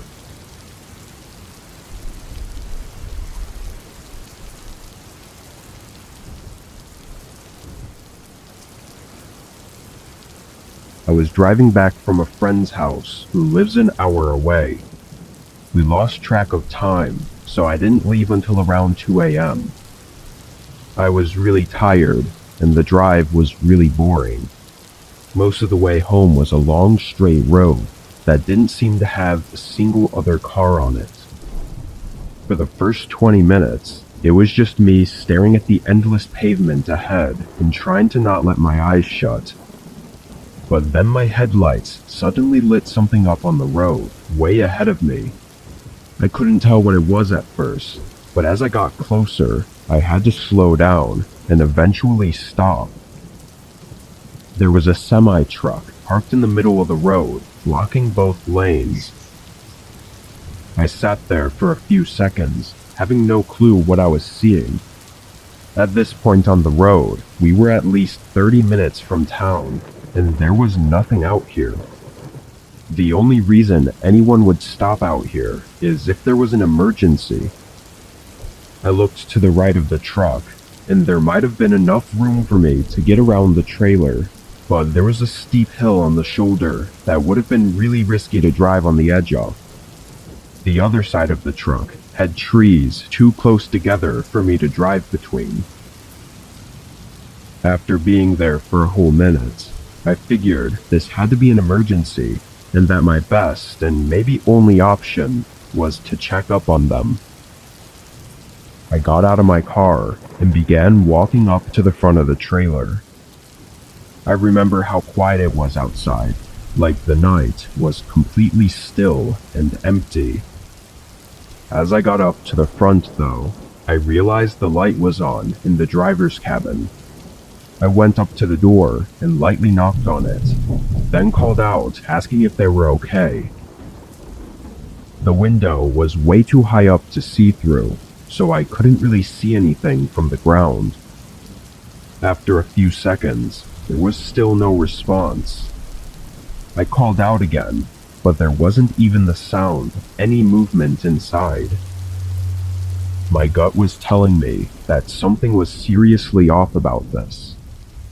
I looked down the road ahead, then back at the road I came from, seeing nothing but fog in the distance, which only reminded me how far away I was from anyone else.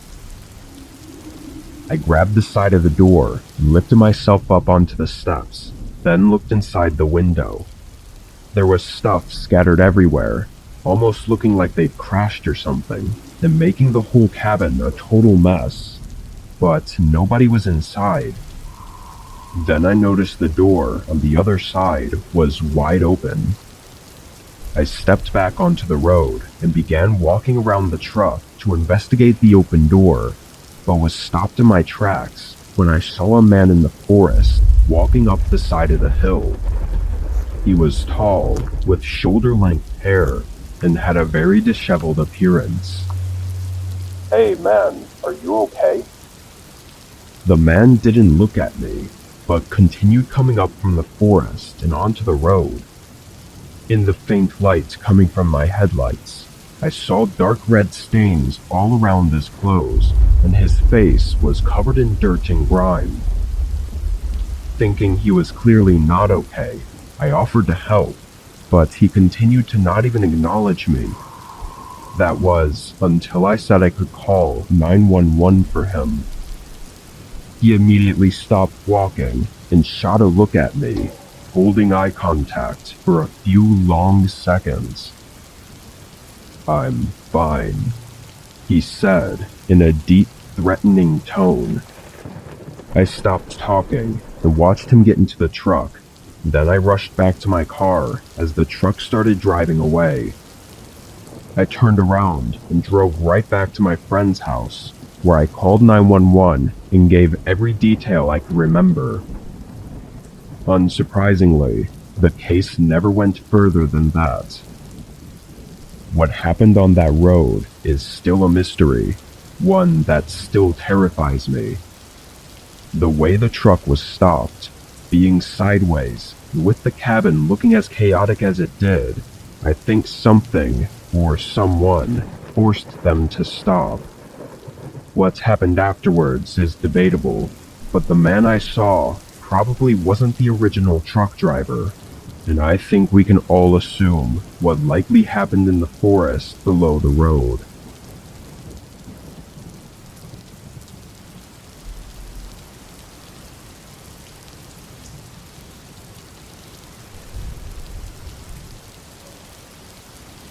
I work for my dad at his small construction business. He runs a yard and warehouse full of materials, as well as manages the job sites the workers are at. Since I was only 17 at the time, my job was to basically be the errand boy. I'd drag materials back and forth and pick up anything that was needed. Depending on the job though, some materials would need to be there before workers arrived, because they would need them so they could get to work right away in the morning. So every once in a while, during busy weeks, I'd have to start work really early, like 2 or 3 a.m., to make sure I could drop everything off in time. Obviously, this was only during the summer, when I didn't have school, so I really had no excuse for not being able to work. I liked doing the deliveries early though, because it was calm and I didn't have to deal with anyone telling me what to do. On this day, I arrived at the warehouse at 3 a.m. and loaded up, then started making my way to the job site. It was a repair job on an old, maybe even abandoned, building at the edge of our town. When I got there, I saw a truck parked right outside. Its lights were off and it didn't look like anyone was nearby. It was way too early for anyone to be working, so I wasn't expecting to see any cars here. I parked and got out, walking up to it and seeing that it wasn't a company vehicle either. The windows were tinted and I couldn't see inside. I turned and looked at the building, trying to see if anyone was here. I called out, asking if anyone was inside, but got no response. Feeling a little weird about it, I pulled out my phone and called my dad. It rang for a minute, then went to voicemail. Figuring it was probably just a worker's personal truck that they'd left there, I went back to my truck and started unloading the materials. It took probably an hour. Then I got back in and started to drive off. As I left the area though, I looked in my rearview mirror, and suddenly, the truck's lights turned on. I practically slammed on my brakes, stopping on the side of the road and watching as the truck started to back out. Someone was in there the whole time. Knowing that, I was sure that it couldn't have been a worker because they definitely would have responded to me. I sat and watched as they made their way out of the parking area and onto the road. I grabbed my phone and quickly dialed my dad's phone number again. While I waited for him to pick up, I looked over, seeing the truck had stopped right next to me. I stared at their window, knowing someone behind it was probably staring at me. I tossed my phone on the seat and started to drive forward, but the truck was quick to match my speed and prevent me from getting back onto the road. But there was nowhere else for me to go. To my left were trees, and to my right was this truck blocking my way. I started to panic, putting the car in reverse and trying to back up. The truck did the same until they tapped the side of my car, making me lose control and slide completely off the shoulder and hit the side of a tree. The truck quickly stopped right at the top of the road, as if they were going to get out, but then their brake lights suddenly turned off again as they put it back in drive and sped away. Just 20 seconds later, another car pulled up to the side of the road, and a man got out and ran up to me, asking if I was okay. I didn't know his name at the time, but it was one of the workers that was just arriving at the job site. He only saw the last bit of what happened, but said he recognized the other truck as Samuel's, who was another worker my dad had hired a few months ago. As it turned out, a bunch of tools and materials were missing from the job site, adding up to almost $10,000, and that's only from that one night. He could have been slowly stealing a few things at a time over the past few months. I think what happened that night, though, was that Samuel thought that by me seeing his truck, it would eventually all get traced back to him and he'd get caught, so he tried to stop me. I don't know what he would have done to me, but considering I was the only witness, it's likely that he wouldn't have gotten caught as long as I was never seen again. Unfortunately though, his name and everything else didn't add up to anything, and it was likely he was either an illegal immigrant or some kind of felon that went through the effort of getting fake or stolen IDs and work documents. I was never expecting something like that to ever happen, but at least it's really unlikely that I'll ever see that man again.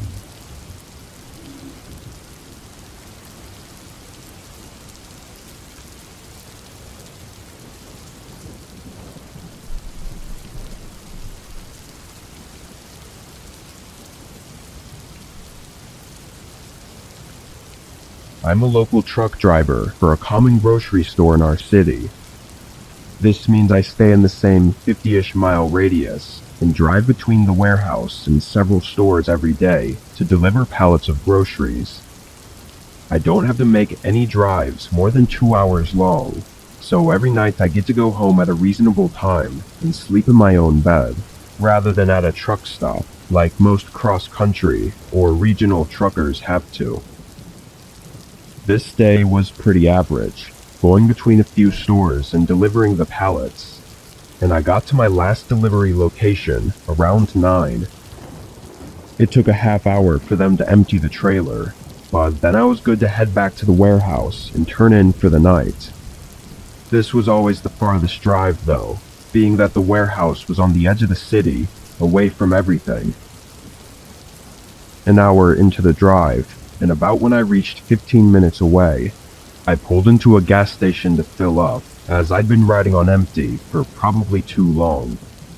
I went into the diesel section and started the gas pump. While I leaned against the truck and waited, I saw a group standing outside of a parked pickup truck on the other side of the gas station. They were the only ones there, but they kept eyeing me, looking over at both me and my truck. It was odd, but I thought they were just waiting for me to leave, probably so they could do something stupid without any bystanders. Once my truck was full, I put the pump back and got in, driving out of the gas station. As I did, the group got into their pickup and left as well, pulling up right behind me. Now it was definitely more than just odd. I still didn't know exactly what they were planning to do, but they weren't even trying to hide it.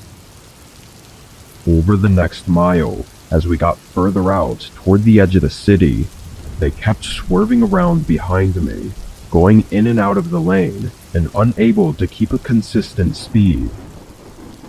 I got my phone from the mount and called the police to report the group for reckless and possibly drunk driving. Being in a huge semi, I didn't feel unsafe, but I was more worried for anyone else that may be on the road. After a couple more minutes though, they swerved into the lane next to me and sped up until they were right across from my window. I looked down at them, seeing a few guys looking at me and saying something to the others. Then they sped up again and slammed on the brakes right in front of me. I had no choice than to brake as well, stopping just before ramming into them. As soon as I did, all the doors swung open and 4 of them came running to either side of my truck, trying to open the doors and get in. I immediately went in reverse, trying to put some distance between us before I put it back in drive. My only choices were to take a chance at driving off the road, which might make my trailer topple over, or I could ram through their pickup. Obviously, I went straight through their truck. All 4 of them ran off the road just before I hit it, and after 30 seconds, I was long gone. By the time I got to the warehouse, police had shown up to the scene, finding their pickup on the side of the road, and all 4 of them standing by it. As the officer put it, they were all intoxicated, but not willing to cooperate in explaining what they were doing. Whatever they were trying to do, it was pretty scary having 4 drunk and aggressive guys trying to break into my truck. Although it all happened so fast, and maybe doesn't seem that bad, I think if I'd not acted so quickly, it easily could have escalated to something truly awful. But there's really no way to know what could have happened.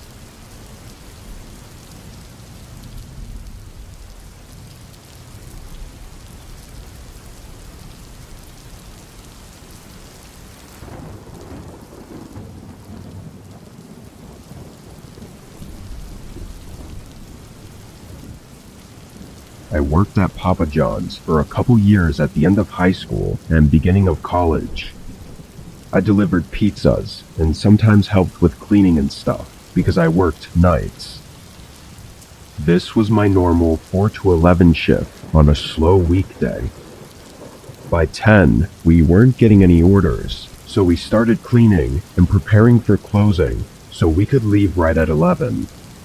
But at 10:45, the store phone started ringing. I let my manager pick it up, and from hearing what he was saying, I knew someone was placing an order. Despite my shift ending in 15 minutes, I still had to deliver the order, so I was visibly annoyed. I waited for the pizza to be ready, then left just before 11.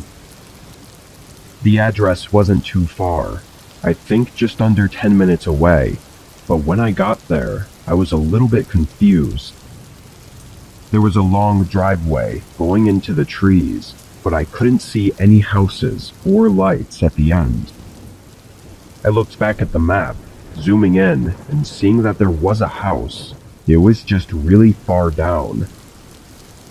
I turned onto the driveway and put my brights on. After the first part that connected to the main road, it became a gravel path and was honestly hard to follow because it was thin and the trees were really close to the sides. Eventually it opened up a bit, and across a small field was an old wooden house. It was too big to be a cabin, but it definitely was giving off that middle-of-the-woods cabin-type feeling. There wasn't exactly a place to park, so I just stopped in the gravel and got out.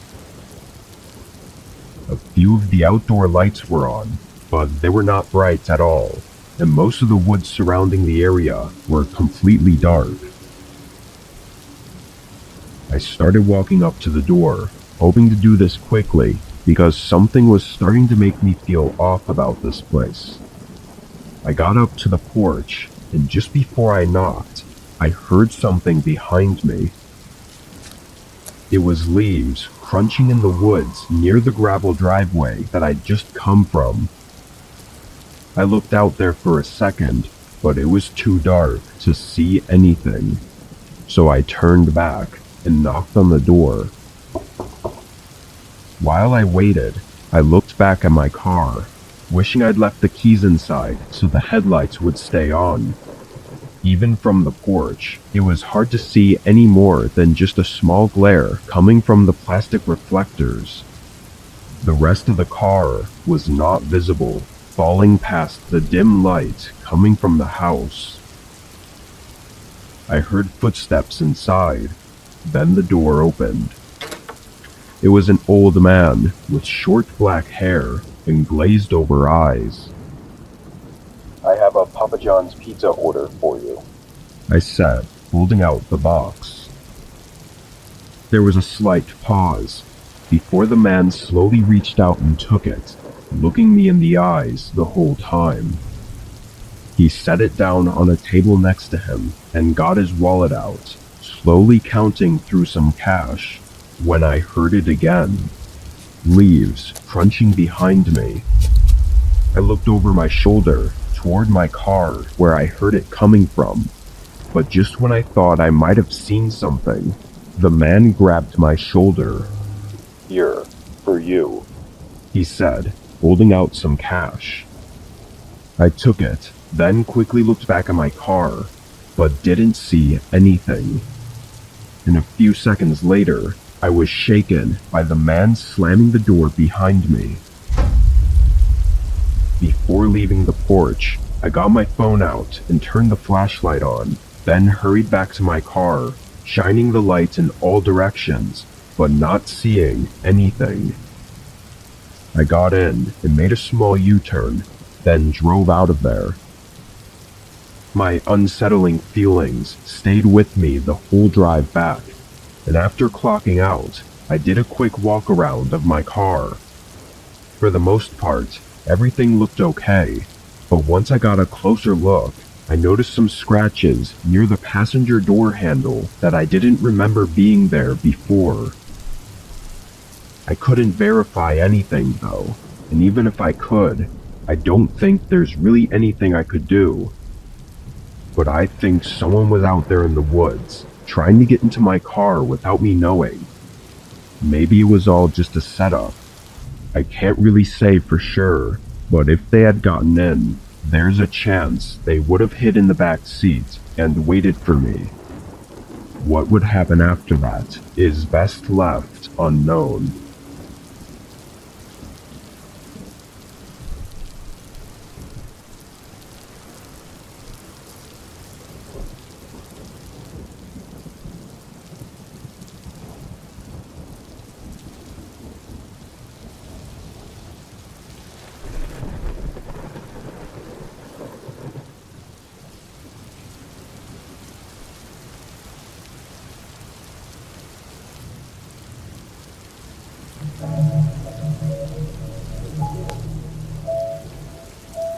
I lived in Upper Canada at the time, in a well-sized cabin-type home. The holiday season was always my favorite time of the year, as my family would gather at one of our homes and celebrate Christmas together. Living alone, this was always something to look forward to. I didn't mind being alone, but it was just nice to see some friends and family sometimes. Being in a relatively sizable home, our small family would often either gather at my place or my brother's place, usually taking turns each year. This year, it was my turn to host the family gathering. Most of my family lived on the other side of Canada though, making it a long drive or a costly plane ride. Typically though, everyone tries to arrive on Christmas Eve. So, come December 23rd, I called up my brother to make sure everything was going as planned. He informed me that our parents may arrive early Christmas morning due to a flight delay, but he was driving and should make it by the night of Christmas Eve. Wishing him safe travels, I said goodnight and went back to bed. Now, if you've ever lived in Canada, especially further north, you know the winters are brutally cold and long. Often snowstorms and blizzards can form suddenly and last for a varied amount of time. That being said, the next day, heavy snowfall covered the grounds in the morning and was accompanied by rushing winds in the afternoon. I received a call from my brother around 6 p.m. notifying me that he was going to have to stay at a motel for the night due to the snowstorm covering the roads. I agreed that it was the safe decision, though I was a bit upset that I'd have to spend the day before Christmas alone, but I tried to stay positive, looking forward to Christmas Day with my whole family. At 10 o'clock, I got ready for bed and set an early alarm for 5 a.m., just in case my parents arrived at the airport early. The wind howling outside the house gave me trouble falling asleep, as it was shaking the whole room and making the whole house creak. But as I lay there annoyed and awake, a soft and rhythmic sound approached from outside the cabin. The wind blowing in all directions at random speeds made the soft 1-2 of the footsteps stand out. They were slow, as you would expect in this kind of weather, but they continued all the way until they reached the wall on the left side of my house. I just laid there with my eyes open, listening to this strange person walking during a blizzard in the middle of the night. A lot of things ran through my head, such as complete confusion and fear of a possible attack.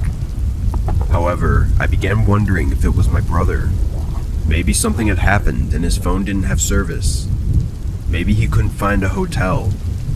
The more I had these thoughts, the more I felt I had to find a way to see who it was.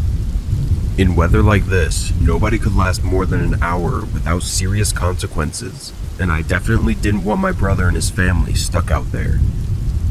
As I was putting on some heavier clothes, a knock came from downstairs. The odd thing about it was that it was a single knock, and it didn't come from the front door. Hesitantly, I opened my bedroom door and peeked down the stairs. It was far too dark to see anything, but I didn't want to give away my position if it was someone dangerous, so I left the lights off. I walked blindly down the stairs, still listening for any footsteps or sound, but heard nothing aside from the strong winds. As I got to the bottom, I made my way to the front door. While the knock didn't seem to come from the front, I didn't really know what else to do. I'm not sure why, but this was when I really started to get nervous, afraid even. I don't usually say I scare easy, but something just felt very wrong. Approaching the door in silence, I leaned forward and moved the small blinds on the side of the window. A man stood there, looking at the door, looking calm and emotionless. But as soon as he noticed me, he began screaming for me to help him, banging on the window as he stared me in the eyes. I jumped back, not expecting such a sudden reaction. My heart started pounding my chest. The man didn't look well, as in, he looked crazy, and he had one hand in his pocket like he was hiding something. I didn't feel at all comfortable opening the door, but I also didn't want to have the man's blood on my hands for not helping him during a storm like this. What's wrong? How did you get here? I yelled. A few second pause followed before the man answered calmly. I got lost. I just need somewhere to shelter. His shift in attitude was alarming. I stood there, thinking for a bit, before the man asked me again to let him in. Then again and again, getting more aggressive with each word before beginning to hit the door, pounding on it over and over. I ran to the other room to grab my pistol that I kept in cases of home defense. Then I went back to the front door, though I stood a good distance away and held my ground, hoping he would just leave if I ignored him. He continued banging for well over a minute, but as I stood there anxiously waiting, I heard again the crunch of footsteps walking around my house. Knowing now that this was for sure a bad situation, I ran upstairs and locked myself in my bedroom. I heard two men start talking soon after, followed by a window shattering and footsteps entering my home. The footsteps scattered around downstairs. I heard things moving and objects clattering before someone began climbing the stairs. My bedroom was the only room upstairs, aside from a half bathroom and closet. Shaking uncontrollably and praying in my head, I held my gun up and aimed at the door as a man approached the other side. Yeah, he's gotta be in here. The man yelled, almost in a cheerful way. He punched the door once, though it sounded heavy, as if he had hit it with a hammer or maybe even a gun. I couldn't help but make a quiet gasp from the terror of it. The man let out a sick, chuckling laugh. Then the other man downstairs yelled something, and both of their footsteps faded away. I sat there with my gun held at the door for probably 15 minutes, with nothing but the sounds of winds blowing downstairs. Clearing the house carefully, I made sure they were gone, then put a small wooden board over the broken window to keep the snow out. The men had taken a few expensive things around the house, and left a bit of a mess, but no other harm was done. The blizzard had settled by morning, and I informed my family and the police of the encounter. My brother was angry at himself for not having been there for me, but I assured him it was okay and he made the right call to not drive in a snowstorm. Despite having the most horrifying encounter in my entire life, I actually had a really enjoyable Christmas with my family. People these days are cruel and awful humans, and to do something like that, to put someone through something like that, especially during the holiday season, is just another level of insanity.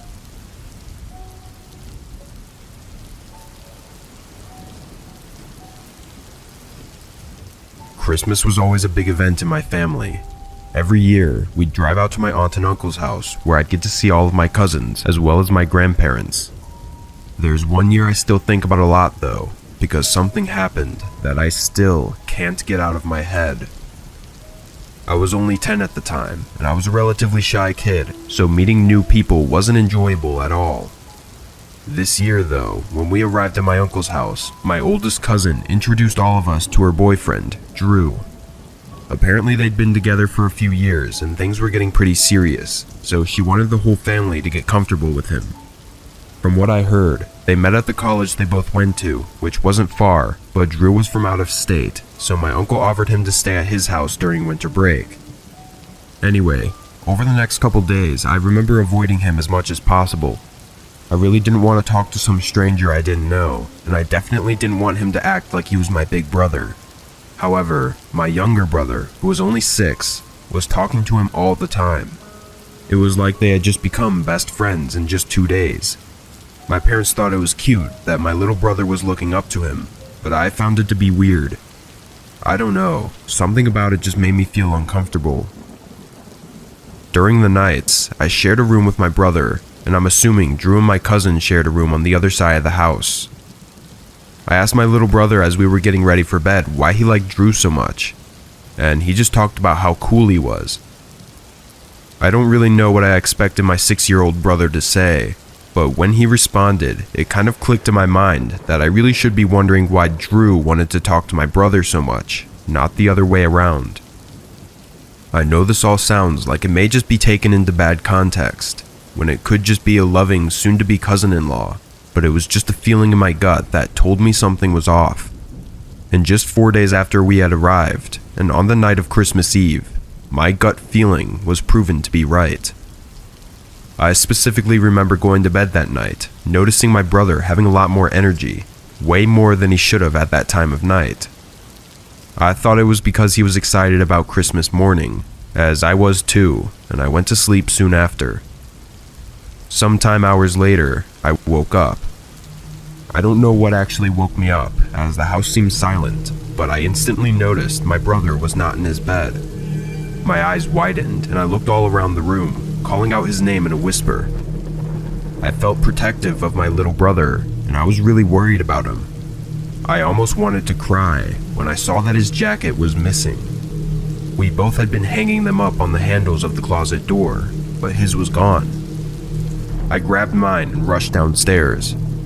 From the bottom of the steps was a hallway. On one side was the front door, and on the other was the back door.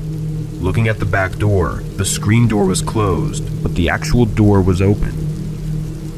I remember being scared, but more than anything, I wanted to make sure my little brother was okay. So, I walked outside. Out in the field behind the house, I could see 2 figures, one large and one small. They seemed to be walking away from the house, but it was dark and hard to tell. I walked a bit closer, then gathered the courage to yell my brother's name. Both figures stopped for a moment, and then the smaller one started running towards me. My baby brother ran into my arms. His eyes were watery. I looked back up, and the other figure was still standing in the field, looking in our direction. I led my brother back inside and up to our bedroom. I asked what had happened and what he was doing outside. All he would say was that he was scared of the dark, but Drew wanted to play a game.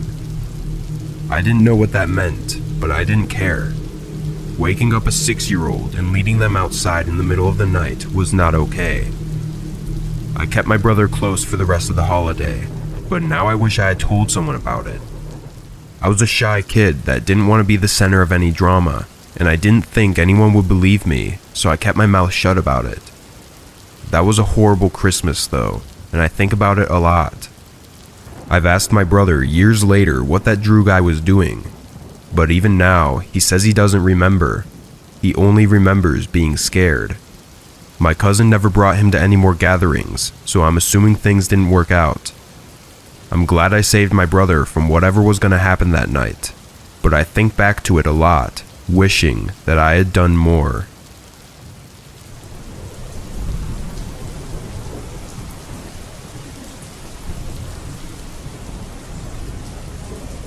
Christmas for my family is probably similar to most other families.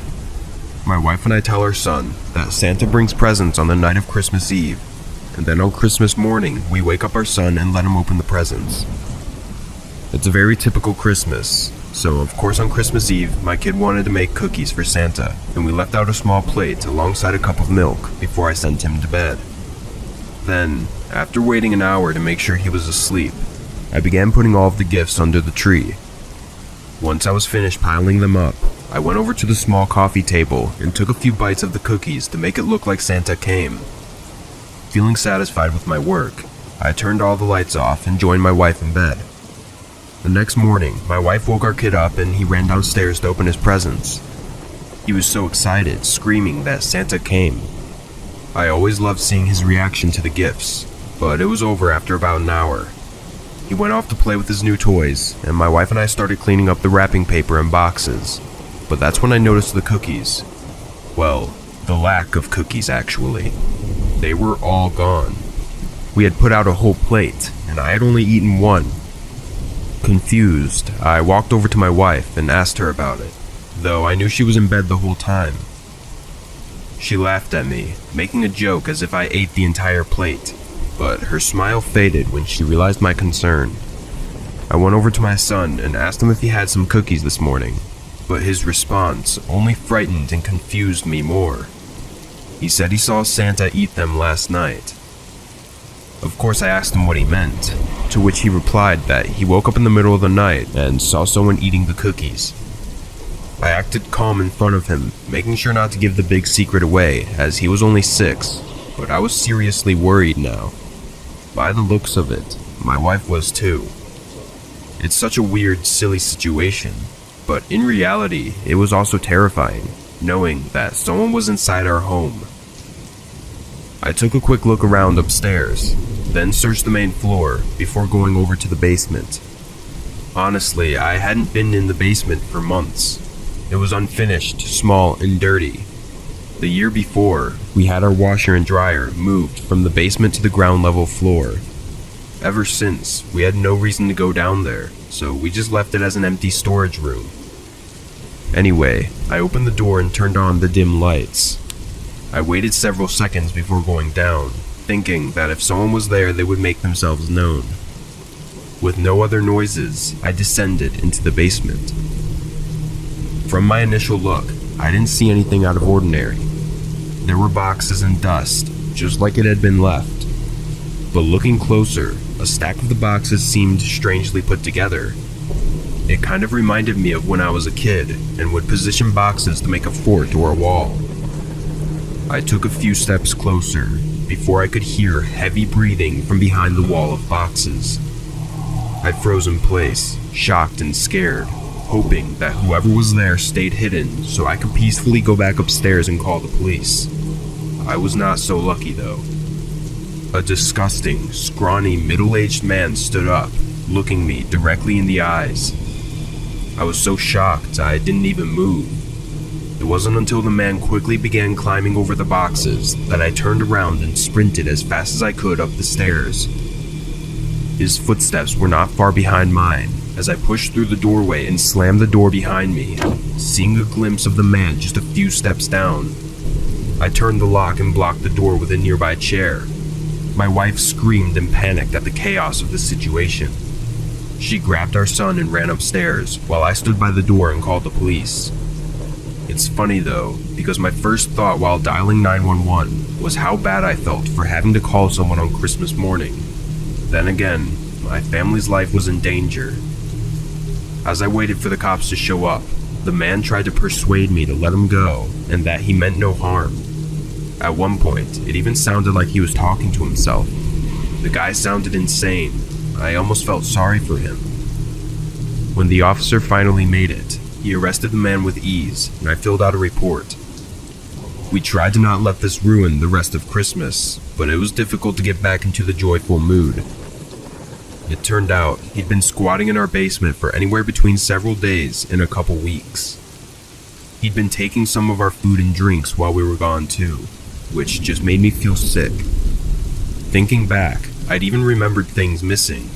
Stupid things, like the last granola bar being gone and everyone claiming it wasn't them. These are just normal things that you just chalk up to being anything other than someone living in your house and stealing your food.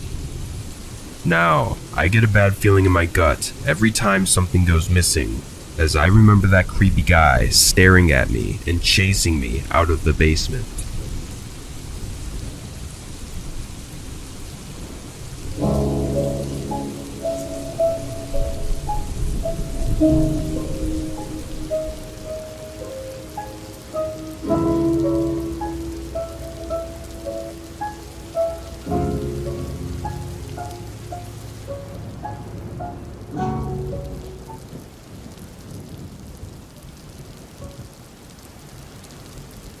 This happened in 2015.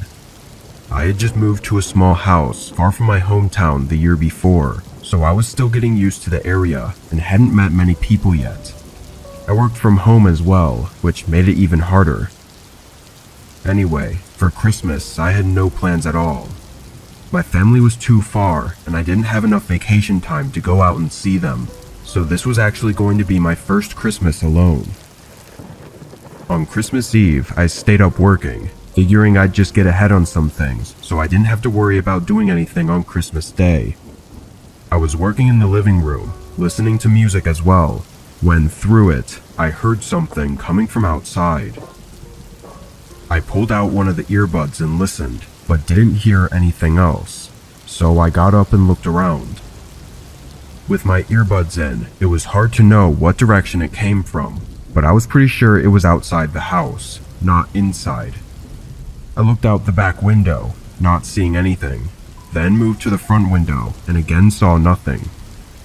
But then I looked out the front door. On the porch were a set of shoe prints in the snow. They led right up to my doorstep and then back out to the driveway. There was no mail dropped off or anything at all on the porch, just the shoe prints. It was really strange and made me feel a little anxious, not knowing why anyone would be walking up to my doorstep at 11 p.m. on Christmas Eve. I made sure the door was locked and went back to work, then got in bed soon after. It was a bit strange waking up on Christmas morning, feeling like it was any other day.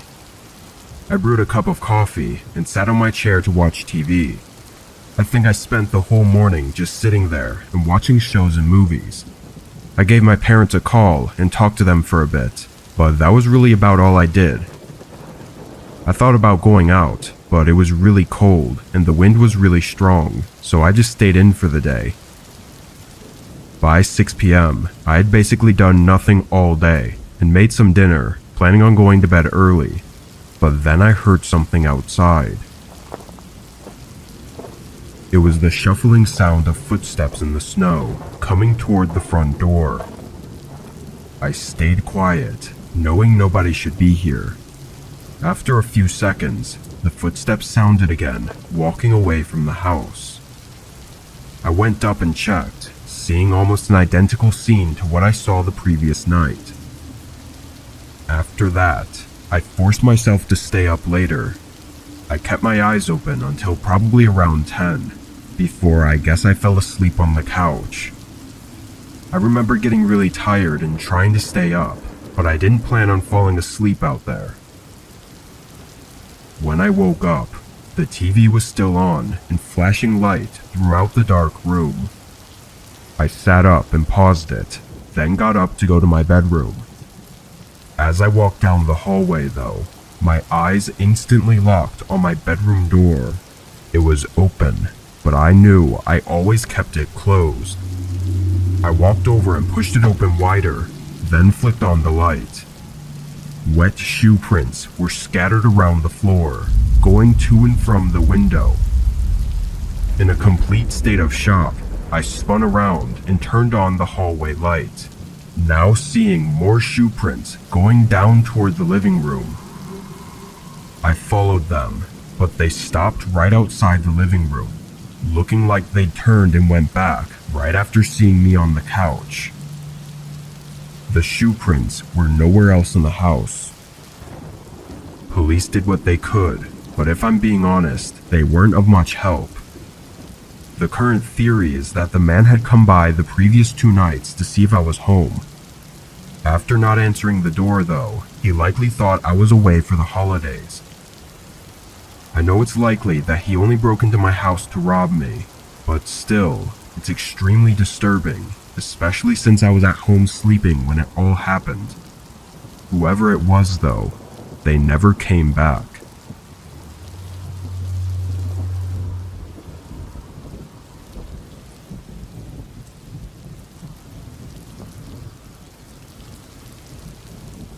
Last December, I traveled across the country to meet my parents and siblings for Christmas. My parents had a decent-sized house, so we would usually just all stay there and sleep on the couch or in the spare bedrooms. That being said, I didn't rent any hotels, even for the drive. It was 10 hours long, but I just didn't see a need in stopping halfway there and wasting a whole night. I left early on the 23rd, planning it out to get to the house around dinner time. As I started the drive, snow was lightly coming down. Nothing crazy, but enough to cause a bit of traffic.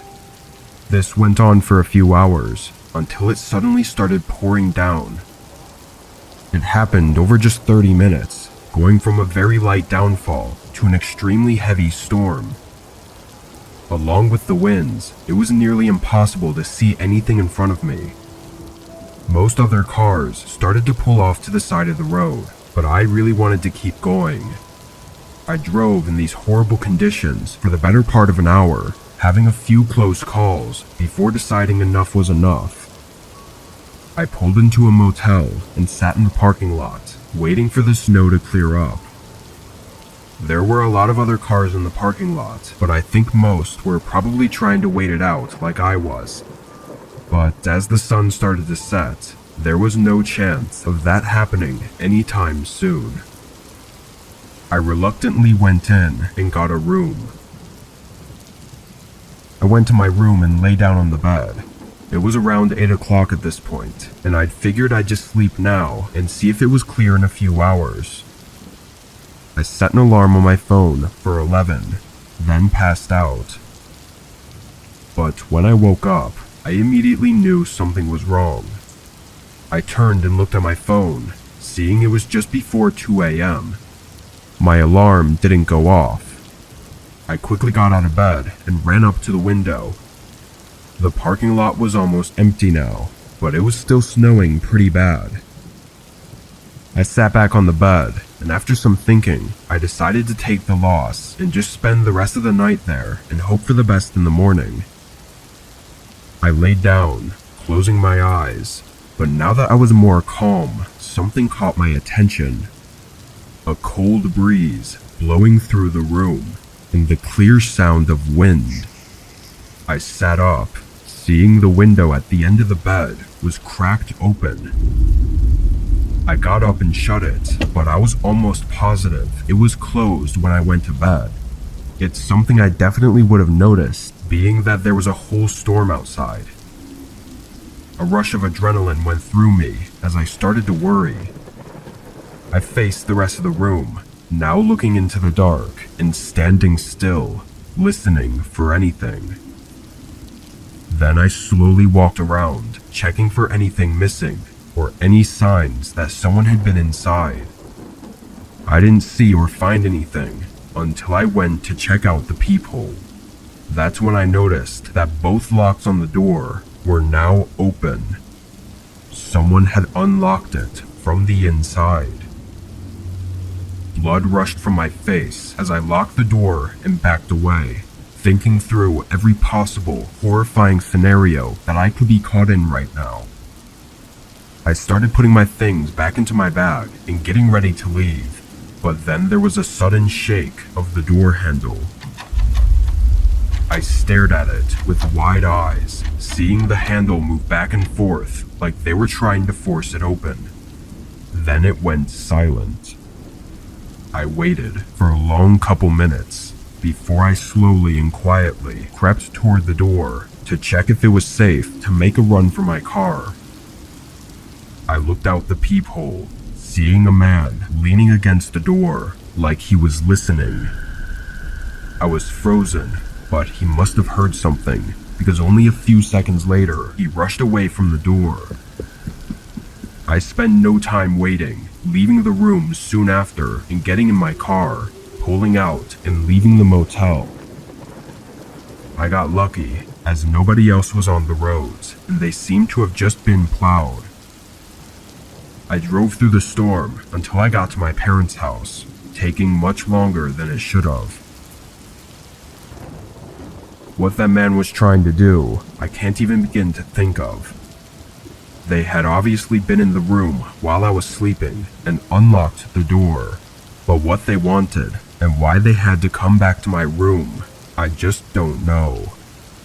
But if I hadn't woken up when I did and stayed asleep for just a minute longer, I might have never made it to my parents' house.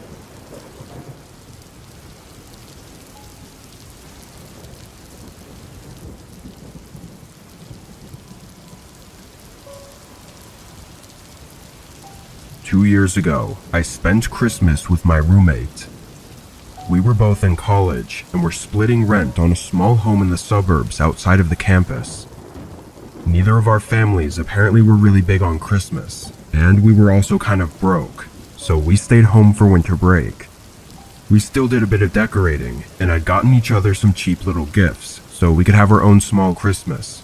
But other than that, we mostly planned on watching movies and maybe going to a party at night. On Christmas Day, we opened up our gifts and hung out, and around 5, my roommate wanted to go to a party by the campus. I'd planned on going too, but for some reason, I was just tired and not really in the mood to go out. I encouraged him to go if he wanted to, and he took up on the offer, heading out by 6. I sat back and ate some junk food, watching TV and just relaxing, I guess. But then around 8, I just felt like getting up and doing something. With no places open, I grabbed my jacket and decided to go for a walk around to look at the houses with Christmas lights. It was cold out, but not insanely freezing. I walked around the neighborhood and through one of the nearby parks, but while I was walking through a portion of the path, I passed by a man sitting on a bench. Now, this part of the path was covered in trees and not by any houses, and the man was just sitting there alone. It was actually kind of sad, but when I passed by, he looked up at me and just gave me this really cold look. It was very strange and made me even more curious why he was out here. I walked quicker, reaching the end of the path and turning back to go home. The rest of the walk, all I was thinking about was the man and what he was up to. Something about his look just gave me a bad feeling. I got to the house and opened the front door, closing it behind me and taking my shoes off. But before I even started walking away, I heard a thump right outside the door. It startled me, having come so quickly after I'd gotten inside. I leaned over and looked through the peephole.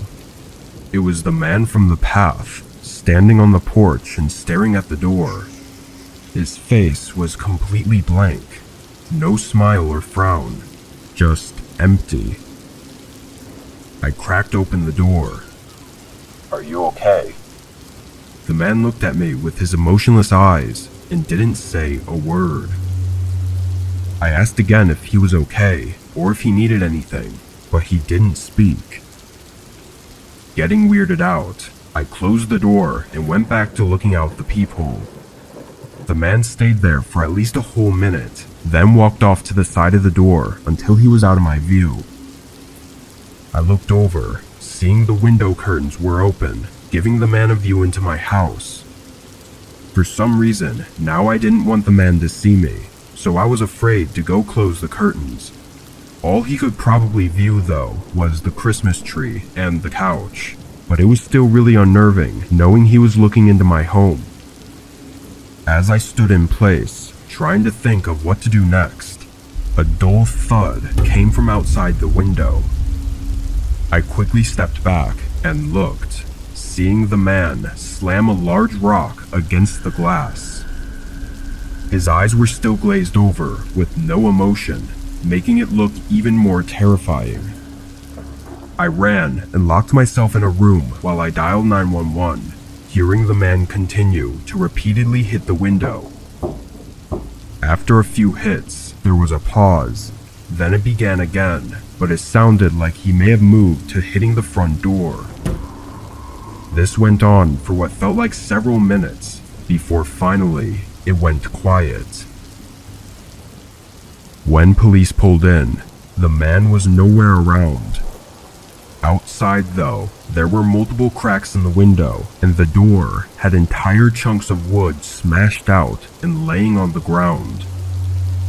The police seemed to think that it was just an intoxicated person, based on the information I told them, and he likely had no real reason to target me specifically.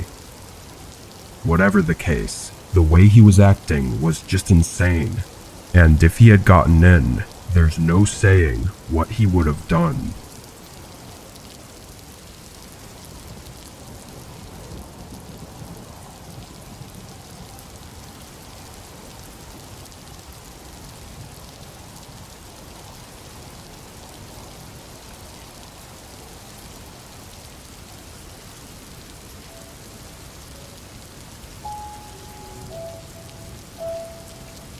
This happened a couple years ago, and a few months after COVID had started.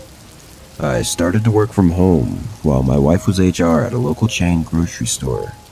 We have a daughter together, who at the time was 7. I was sitting at my desk, which was in the living room downstairs, and my daughter had been out of school for a few minutes, and I could hear her playing upstairs. I have home security cameras set up to an app on my phone that can see a live feed, though I never really feel the need to use them, as I trust when my daughter's in school she's actually paying attention. Plus, my job is very stressful sometimes, and I can't really shift my focus most days. My daughter comes downstairs to grab some snacks, and I tell her I'll be done in a couple hours. And she goes back upstairs, and all is well and normal. I'm in the middle of writing a report when I hear my daughter talking, which wasn't too weird until I hear a faint voice talking back. I know it wasn't my daughter's voice, it sounded like a man. I sit there in shock for a few seconds, trying to think if maybe I was just out of it and it was actually one of my coworkers, but I could have sworn that the voice came from upstairs. I excused myself from the Zoom call and proceeded upstairs to my daughter's room. I knocked and she told me to come in. I asked what she was doing, and she said she was just playing on her iPad. Then I asked who she was talking to, and she says I don't know. That wasn't an uncommon answer for my daughter, as she pretty much says I don't know to anything that she doesn't want to talk about. I didn't think much of it, but I still had an uneasy feeling. I looked around her room real quick, and didn't see anybody, and nothing looked out of place, so I went back to work, and that was that. The rest of the day was pretty normal. My wife came home, we ate dinner, played some games with our daughter, and then it was time for bed. I thought about telling my wife the entire day, but kept fighting with myself, as I had no clue what I really heard, and I kept reasoning with myself that maybe it was just one of my coworkers, or some other voice from one of their screens, or maybe even the game that my daughter was playing on her iPad. I had no reason to believe that there was someone else upstairs, as I had a view of her room from my desk, and I even went up there and checked. I decided that if I heard anything again, I'd tell my wife, but I didn't want to freak her out for no reason. We both tucked in our daughter and said our goodnights, then went to bed. That night, I had terrible dreams, and I kept going in and out of sleep, hearing voices and feeling pressure on all parts of my body. A kind of sleep paralysis, maybe. In these states of being sort of awake, I could almost make out a male voice speaking, but I couldn't really make any sense of the words he was saying. I awoke in a state of panic as I realized the sun was coming up. I noticed my wife was already up and getting ready for work. "Did you hear anything last night?" I asked her, and she replied no, which filled me with relief. She asked me why, and I told her that I think I just experienced some weird kind of sleep paralysis, which I'd never had before. She made sure I was okay before logging our daughter into school for the day and then heading out.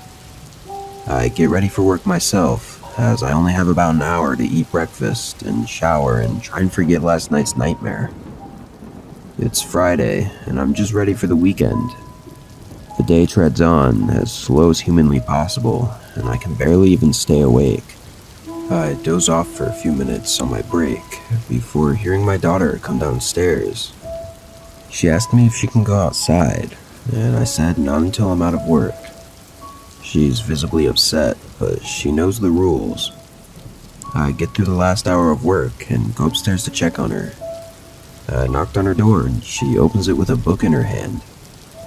"Did you still want to go outside?" I asked. She said no, not anymore, and that she just wanted to read. I felt a bit of relief, as I really didn't want to do anything anyways, as I was so tired.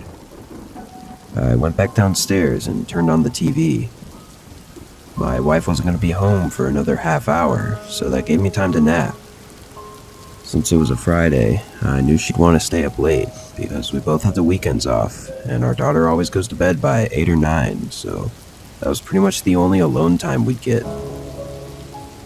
I dozed off for a bit, until I was awoken by my wife coming in through the front door. She said hi, and our daughter comes running down to hug her. The rest of the night goes on. We have dinner, watch a movie, and play some games until we eventually tuck our daughter in. The nap really helped, as my wife and I didn't go to bed until probably midnight, which is a record for us. I climbed into bed, ready to fall asleep. My wife and I laid there for a while, and as I'm on the brink of sleep, that's when my wife asks me something. She asked me if someone was here earlier, and a little freaked out, I said no, then asked her why she asked. She explained that when she was pulling into the driveway, there was a car parked at the curb right outside of our house, and right when she pulled in, they drove away. I told her that no one stopped by, and I had made it very clear to everyone that I knew that no one was allowed over because we were really trying to social distance due to the start of COVID. She sat there for a few seconds, and then she said it was probably just the neighbors, and that she thought she saw that same car there on Monday, and maybe even sometime last week. She jokes that I better not be having any women over, and then we finally go to bed. Thankfully, I slept like a rock that night. Saturday comes and goes, perfectly normal. It wasn't until Sunday that my daughter really started to worry me. We were eating dinner when out of nowhere she asks us what a machete is. I looked over at my wife, who looks just as concerned as I am. My mind is moving, trying to remember if we'd watched anything or talked about anything in regards to any kind of weapon, but I couldn't think of anything. In a calm tone, my wife asks her where she heard that word. She says she forgot. And I couldn't help but feel like she just lied straight to our faces.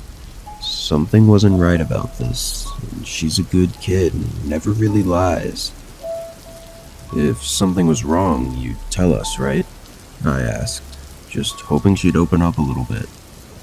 But she declined and assured us everything was great, and she said that she's made a good friend, and her teacher's nice, and online school's going well.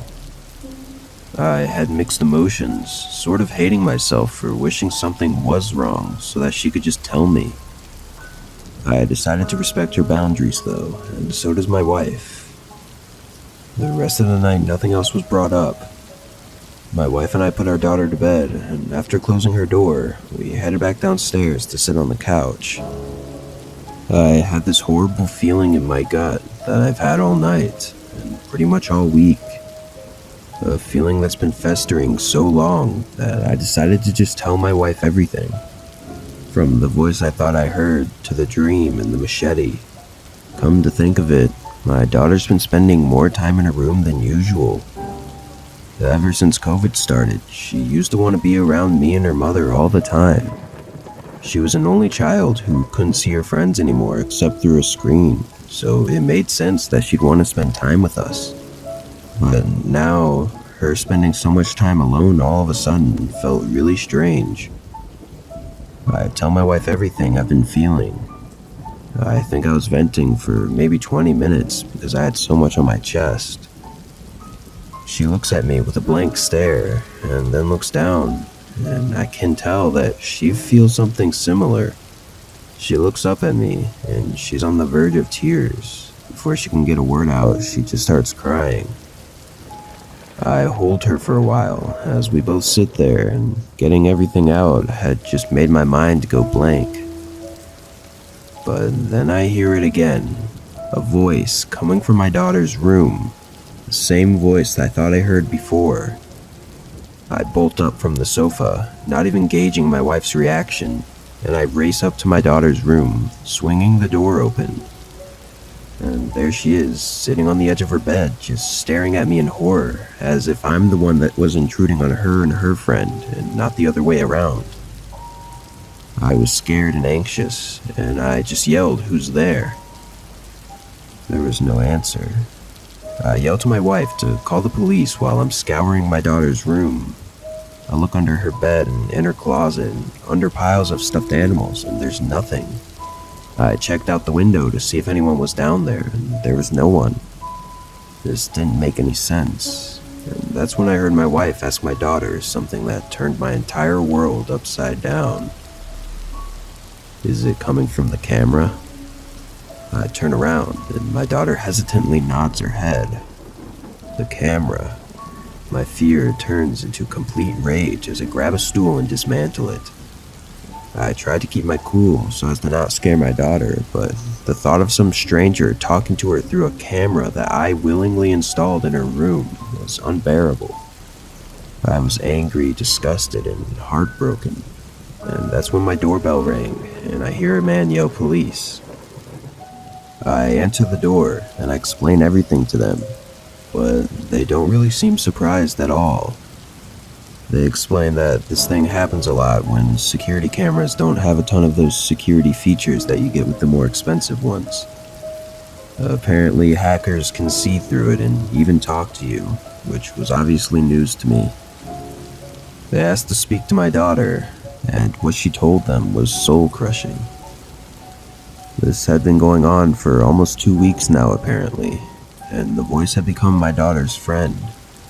They talked to her after school and asked her about everything she liked, and would tell her that they liked that stuff too. This voice learned what time I got off work and what time my wife would get home, and basically our entire schedule as a family. They learned my daughter's school schedule and her friends' names, and how she hadn't seen them in a while, and how she felt like she didn't have any friends anymore and was lonely. This voice had been learning everything about my daughter, right inside of my home and right under my nose. They had preyed on her, and the fact that she was lonely, and used that to their advantage. Everything was starting to make sense. The voice I heard was real, and the dream I had about the voice wasn't even a dream at all. And this just made me wonder if my daughter wanting to go outside was just to play with this stranger, which means that my wife was right about the car outside of our house, the one that was there on Friday, and apparently Monday and last week too. This voice had been talking to my daughter for a whole 2 weeks, and I only noticed a couple days ago. I felt sick to my stomach and wondered why she wouldn't tell us, why she felt like she needed to protect him. The officer had the same question, and my daughter was silent for a bit, until he assured her that everything was going to be okay. She said that the voice told her that their friendship had to be a secret, and it was only between them. And if she had told anyone about them talking, that someone was going to hurt him with a machete, and they would never be able to talk or play again. I looked at my wife, who looks rightfully horrified, and I know she feels just as guilty as I do. The policeman tells my daughter that no one's going to get hurt and not to worry. Then he gestures me over to the side as his partner and my wife console our daughter. The officer's face is noticeably more worried than before. He claims usually when they've gotten these types of calls in the past, it's been pranks and nothing malicious ever comes out of it. But this case is different, and they want to take protective measures. He advises us to take all the cameras down, and says if possible, we should stay at a family member's house, or because of COVID, maybe a separate hotel room for a few days, while they patrol the area and try to look for a car that matches the description my wife gave them. After that night, my brother took us in for a couple weeks, and we kept in contact with the police for a few months. But unfortunately, nothing ever came of the incident. It took a while after that whole thing to feel safe in my home again, and I know my wife feels the same way. But we're both just happy that our daughter doesn't know the true intentions of the man behind the voice, and we probably won't tell her until she's much, much older.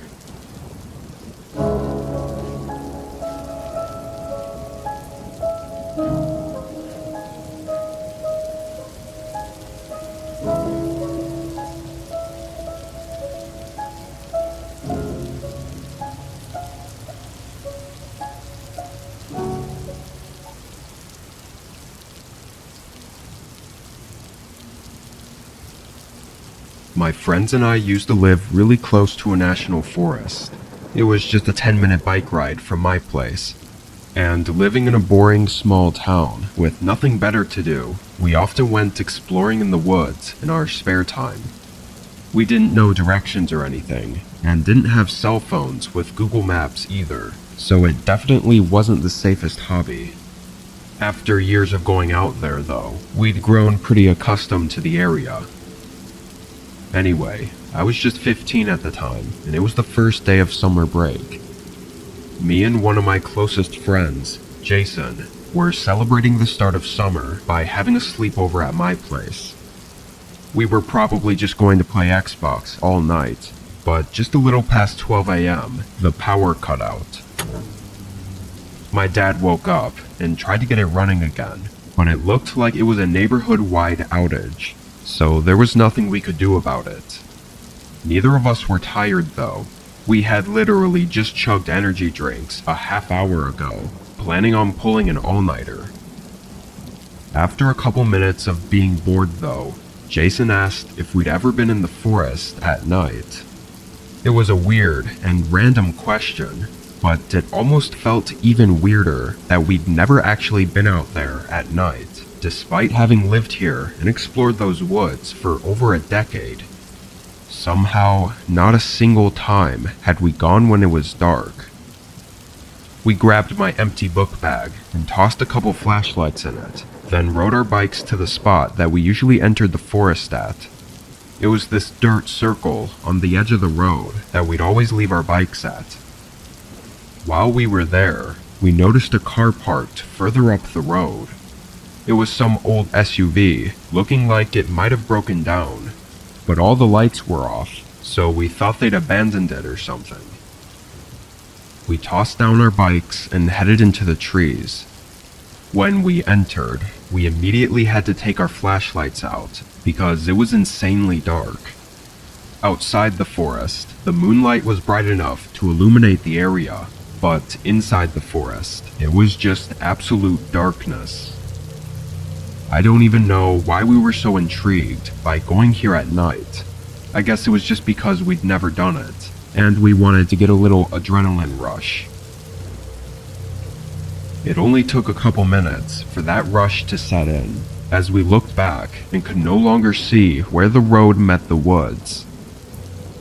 It was cool to hear the forest ambiance at night, and obviously it was a little creepy too. Our enjoyment seemed to dwindle down as we got further in though, and I don't know about Jason, but I was getting a really unnerving feeling. It was like the adrenaline rush had faded, and now I felt like something was actually wrong for some reason. For several minutes, we walked in silence, listening to the now eerie and unnerving sounds of the woods around us as we moved our flashlights around. Then we heard a stick snap to our left. The sound echoed through the woods, and both of us moved our flashlights toward it. In the beam of our lights, there was a guy standing, maybe 40 feet away. Jason and I froze, immediately knowing how odd it was for some older guy to be out here, and unsure what he was up to. He had a black leather jacket on, and a cap over his long hair. I remember his eyes vividly, though, as they were disturbingly wide open. Somehow, it took a full 10 seconds of us staring at him, and him staring at us, before we noticed a shovel in his hand.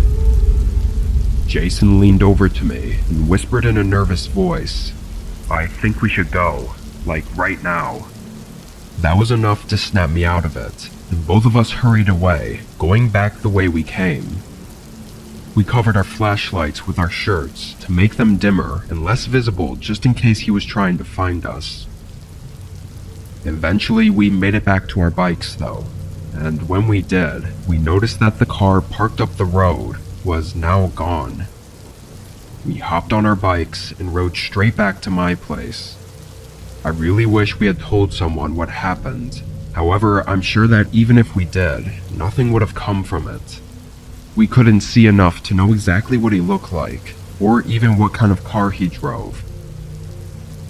After that night, I stopped going in those woods, as I think if we had stayed any longer, or been any closer to that guy when we ran into him, we might have not made it back home.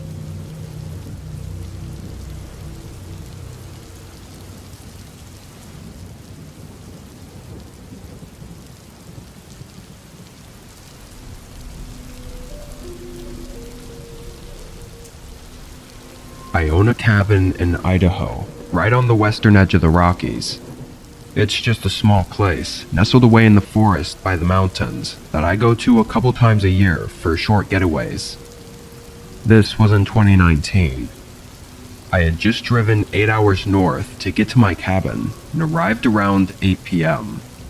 The last mile was down a dirt road that sometimes grows over, but luckily I made it with no issues.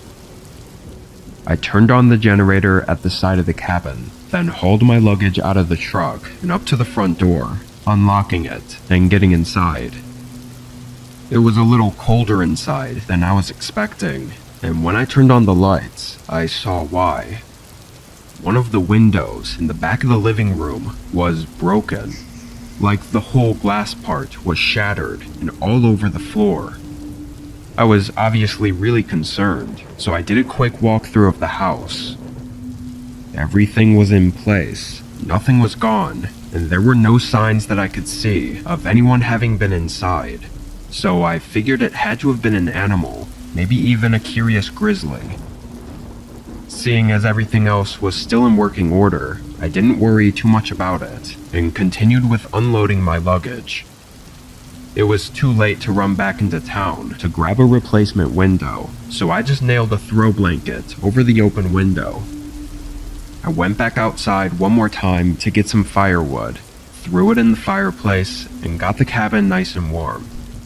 I laid on the couch and opened a book, settling in for the night.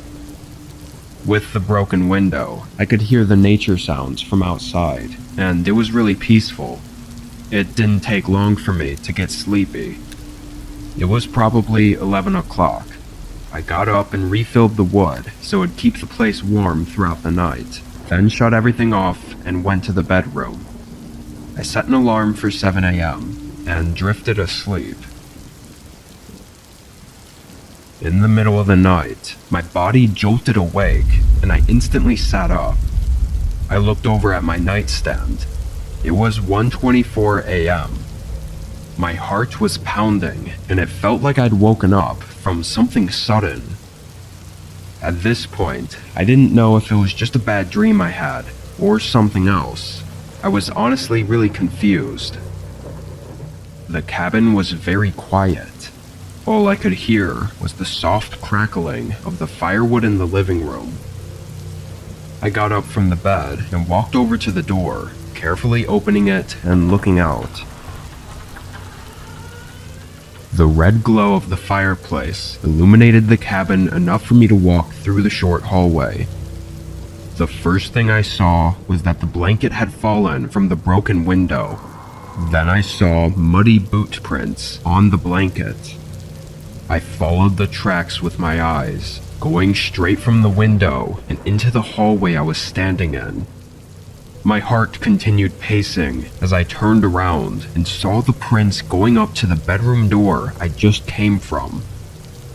I walked back toward the room and felt the absolute horror set in as the boot prints went into the room and up to my bed. My mind was racing now, and I didn't know if this person had just come in and left for no reason, or what the hell was going on. But after a closer look, there were no boot prints leading away from the bed. My body felt numb for a moment as I almost uncontrollably knelt down and looked under the bed. Before I even fully bent down, I saw the outline of someone's hand. I immediately jumped back up. I was so terrified, I slammed my shoulder into the doorway, trying to get out of there frantically. I grabbed my car keys and bolted out the door. In the rush, I never got my phone, so I had to drive all the way into town and to the police station. We didn't get back to the cabin until an hour after the incident, and whoever had broken in was gone. I still don't know what the hell really happened that night. I think I must have woken up from them crawling underneath my bed and probably bumping into something. But why they were there to begin with, or even why they broke in, I have no clue. This was 5 years ago, and after 2 years of being too afraid to go back to the cabin, I thought about selling it. However, I couldn't have it on my conscience if something were to happen to whoever bought it, so I took the listing down. The cabin has been abandoned for the past 5 years, though I'm almost certain that during that time, it's had some unwelcome visitors.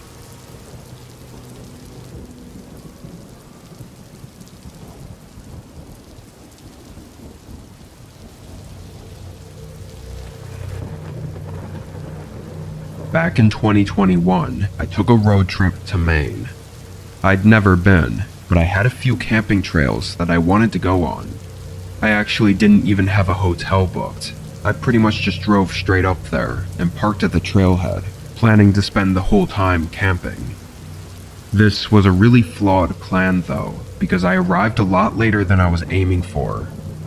It was about 5 p.m., and the trail to the campground said it was 4 hours long. I brought a headlamp and everything, so I wasn't too worried, but it definitely would have been nice not to be rushed. It's also worth the mention that no other cars were at the trailhead, so it was supposedly empty. I got going, walking as fast as I could without injuring myself. 2 hours in, the sun started coming down, and by 8, it had mostly set. So I took a 5-minute break to rest up before making the final stretch. I sat on a fallen tree just off the path and drank some water, then pulled my headlamp out. As I did, I heard some leaves crunching behind me. I quickly turned on my light and shined it behind me, but there was nothing. At least, nothing within the range of my light. As I looked out for a few seconds, the sound had stopped, and it was just quiet. What I had heard sounded like footsteps, but I didn't hear enough of it to know what it was. Probably just a deer or something, I thought. I got up and adjusted the headlamp to my liking, then continued down the trail. It got increasingly darker over the next 30 minutes or so. I could no longer see any landmarks or views in the distance. The only thing visible was whatever was in the tunnel of light coming from my headlamp, so I was putting all my focus on making sure I stayed on the trail and didn't lose my footing. Several times throughout the walk, though, I had to stop, thinking I heard footsteps again. Every time I would look out and wait, but wouldn't hear anything. I thought I was either going crazy or maybe being stalked by an animal. It definitely wasn't a good feeling, given my situation. When I reached the 4-hour mark, I started getting uneasy. I thought I'd be at the campground by now, and I didn't know how much battery was left on my headlamp, but it had to be getting low by now. Then, as I continued to walk anxiously through the woods, I heard it again. This time it was much closer and sounded exactly like a human footstep. I was almost 100% sure that that's what it was, enough to make me jump and turn abruptly. No one was there. There were so many trees and bushes though, and with my tiny headlamp on top of that, it felt like I really couldn't see anything. Hello? Is someone out there? The insects chirping only seemed to get louder, covering any subtle sounds of possible movement. I started backing up, still facing where I'd heard the sound from. After taking 10 or so steps back, there was a quiet footstep a little to the right. I moved the light over, and as soon as I did, one of the bushes suddenly jerked and rattled all the leaves. And for an instant, I saw someone's legs as they sprinted away, further into the woods. I completely froze up. After a few long seconds, though, I came back to myself and started hurrying away from that area. I found a spot a mile up the trail where I could hide out and discreetly camp out the night. I didn't get much sleep, but I never heard or saw the person again. It was pretty clear that they were stalking me, and I wasn't trying to get any deeper into the forest, So in the morning, I headed back to my car. As far as I know, they lost track of me. Whatever their intentions were, it couldn't have been good. I bet if I'd made it to the campground, they either would have been waiting for me or have arrived later in the night to do whatever the hell they were planning.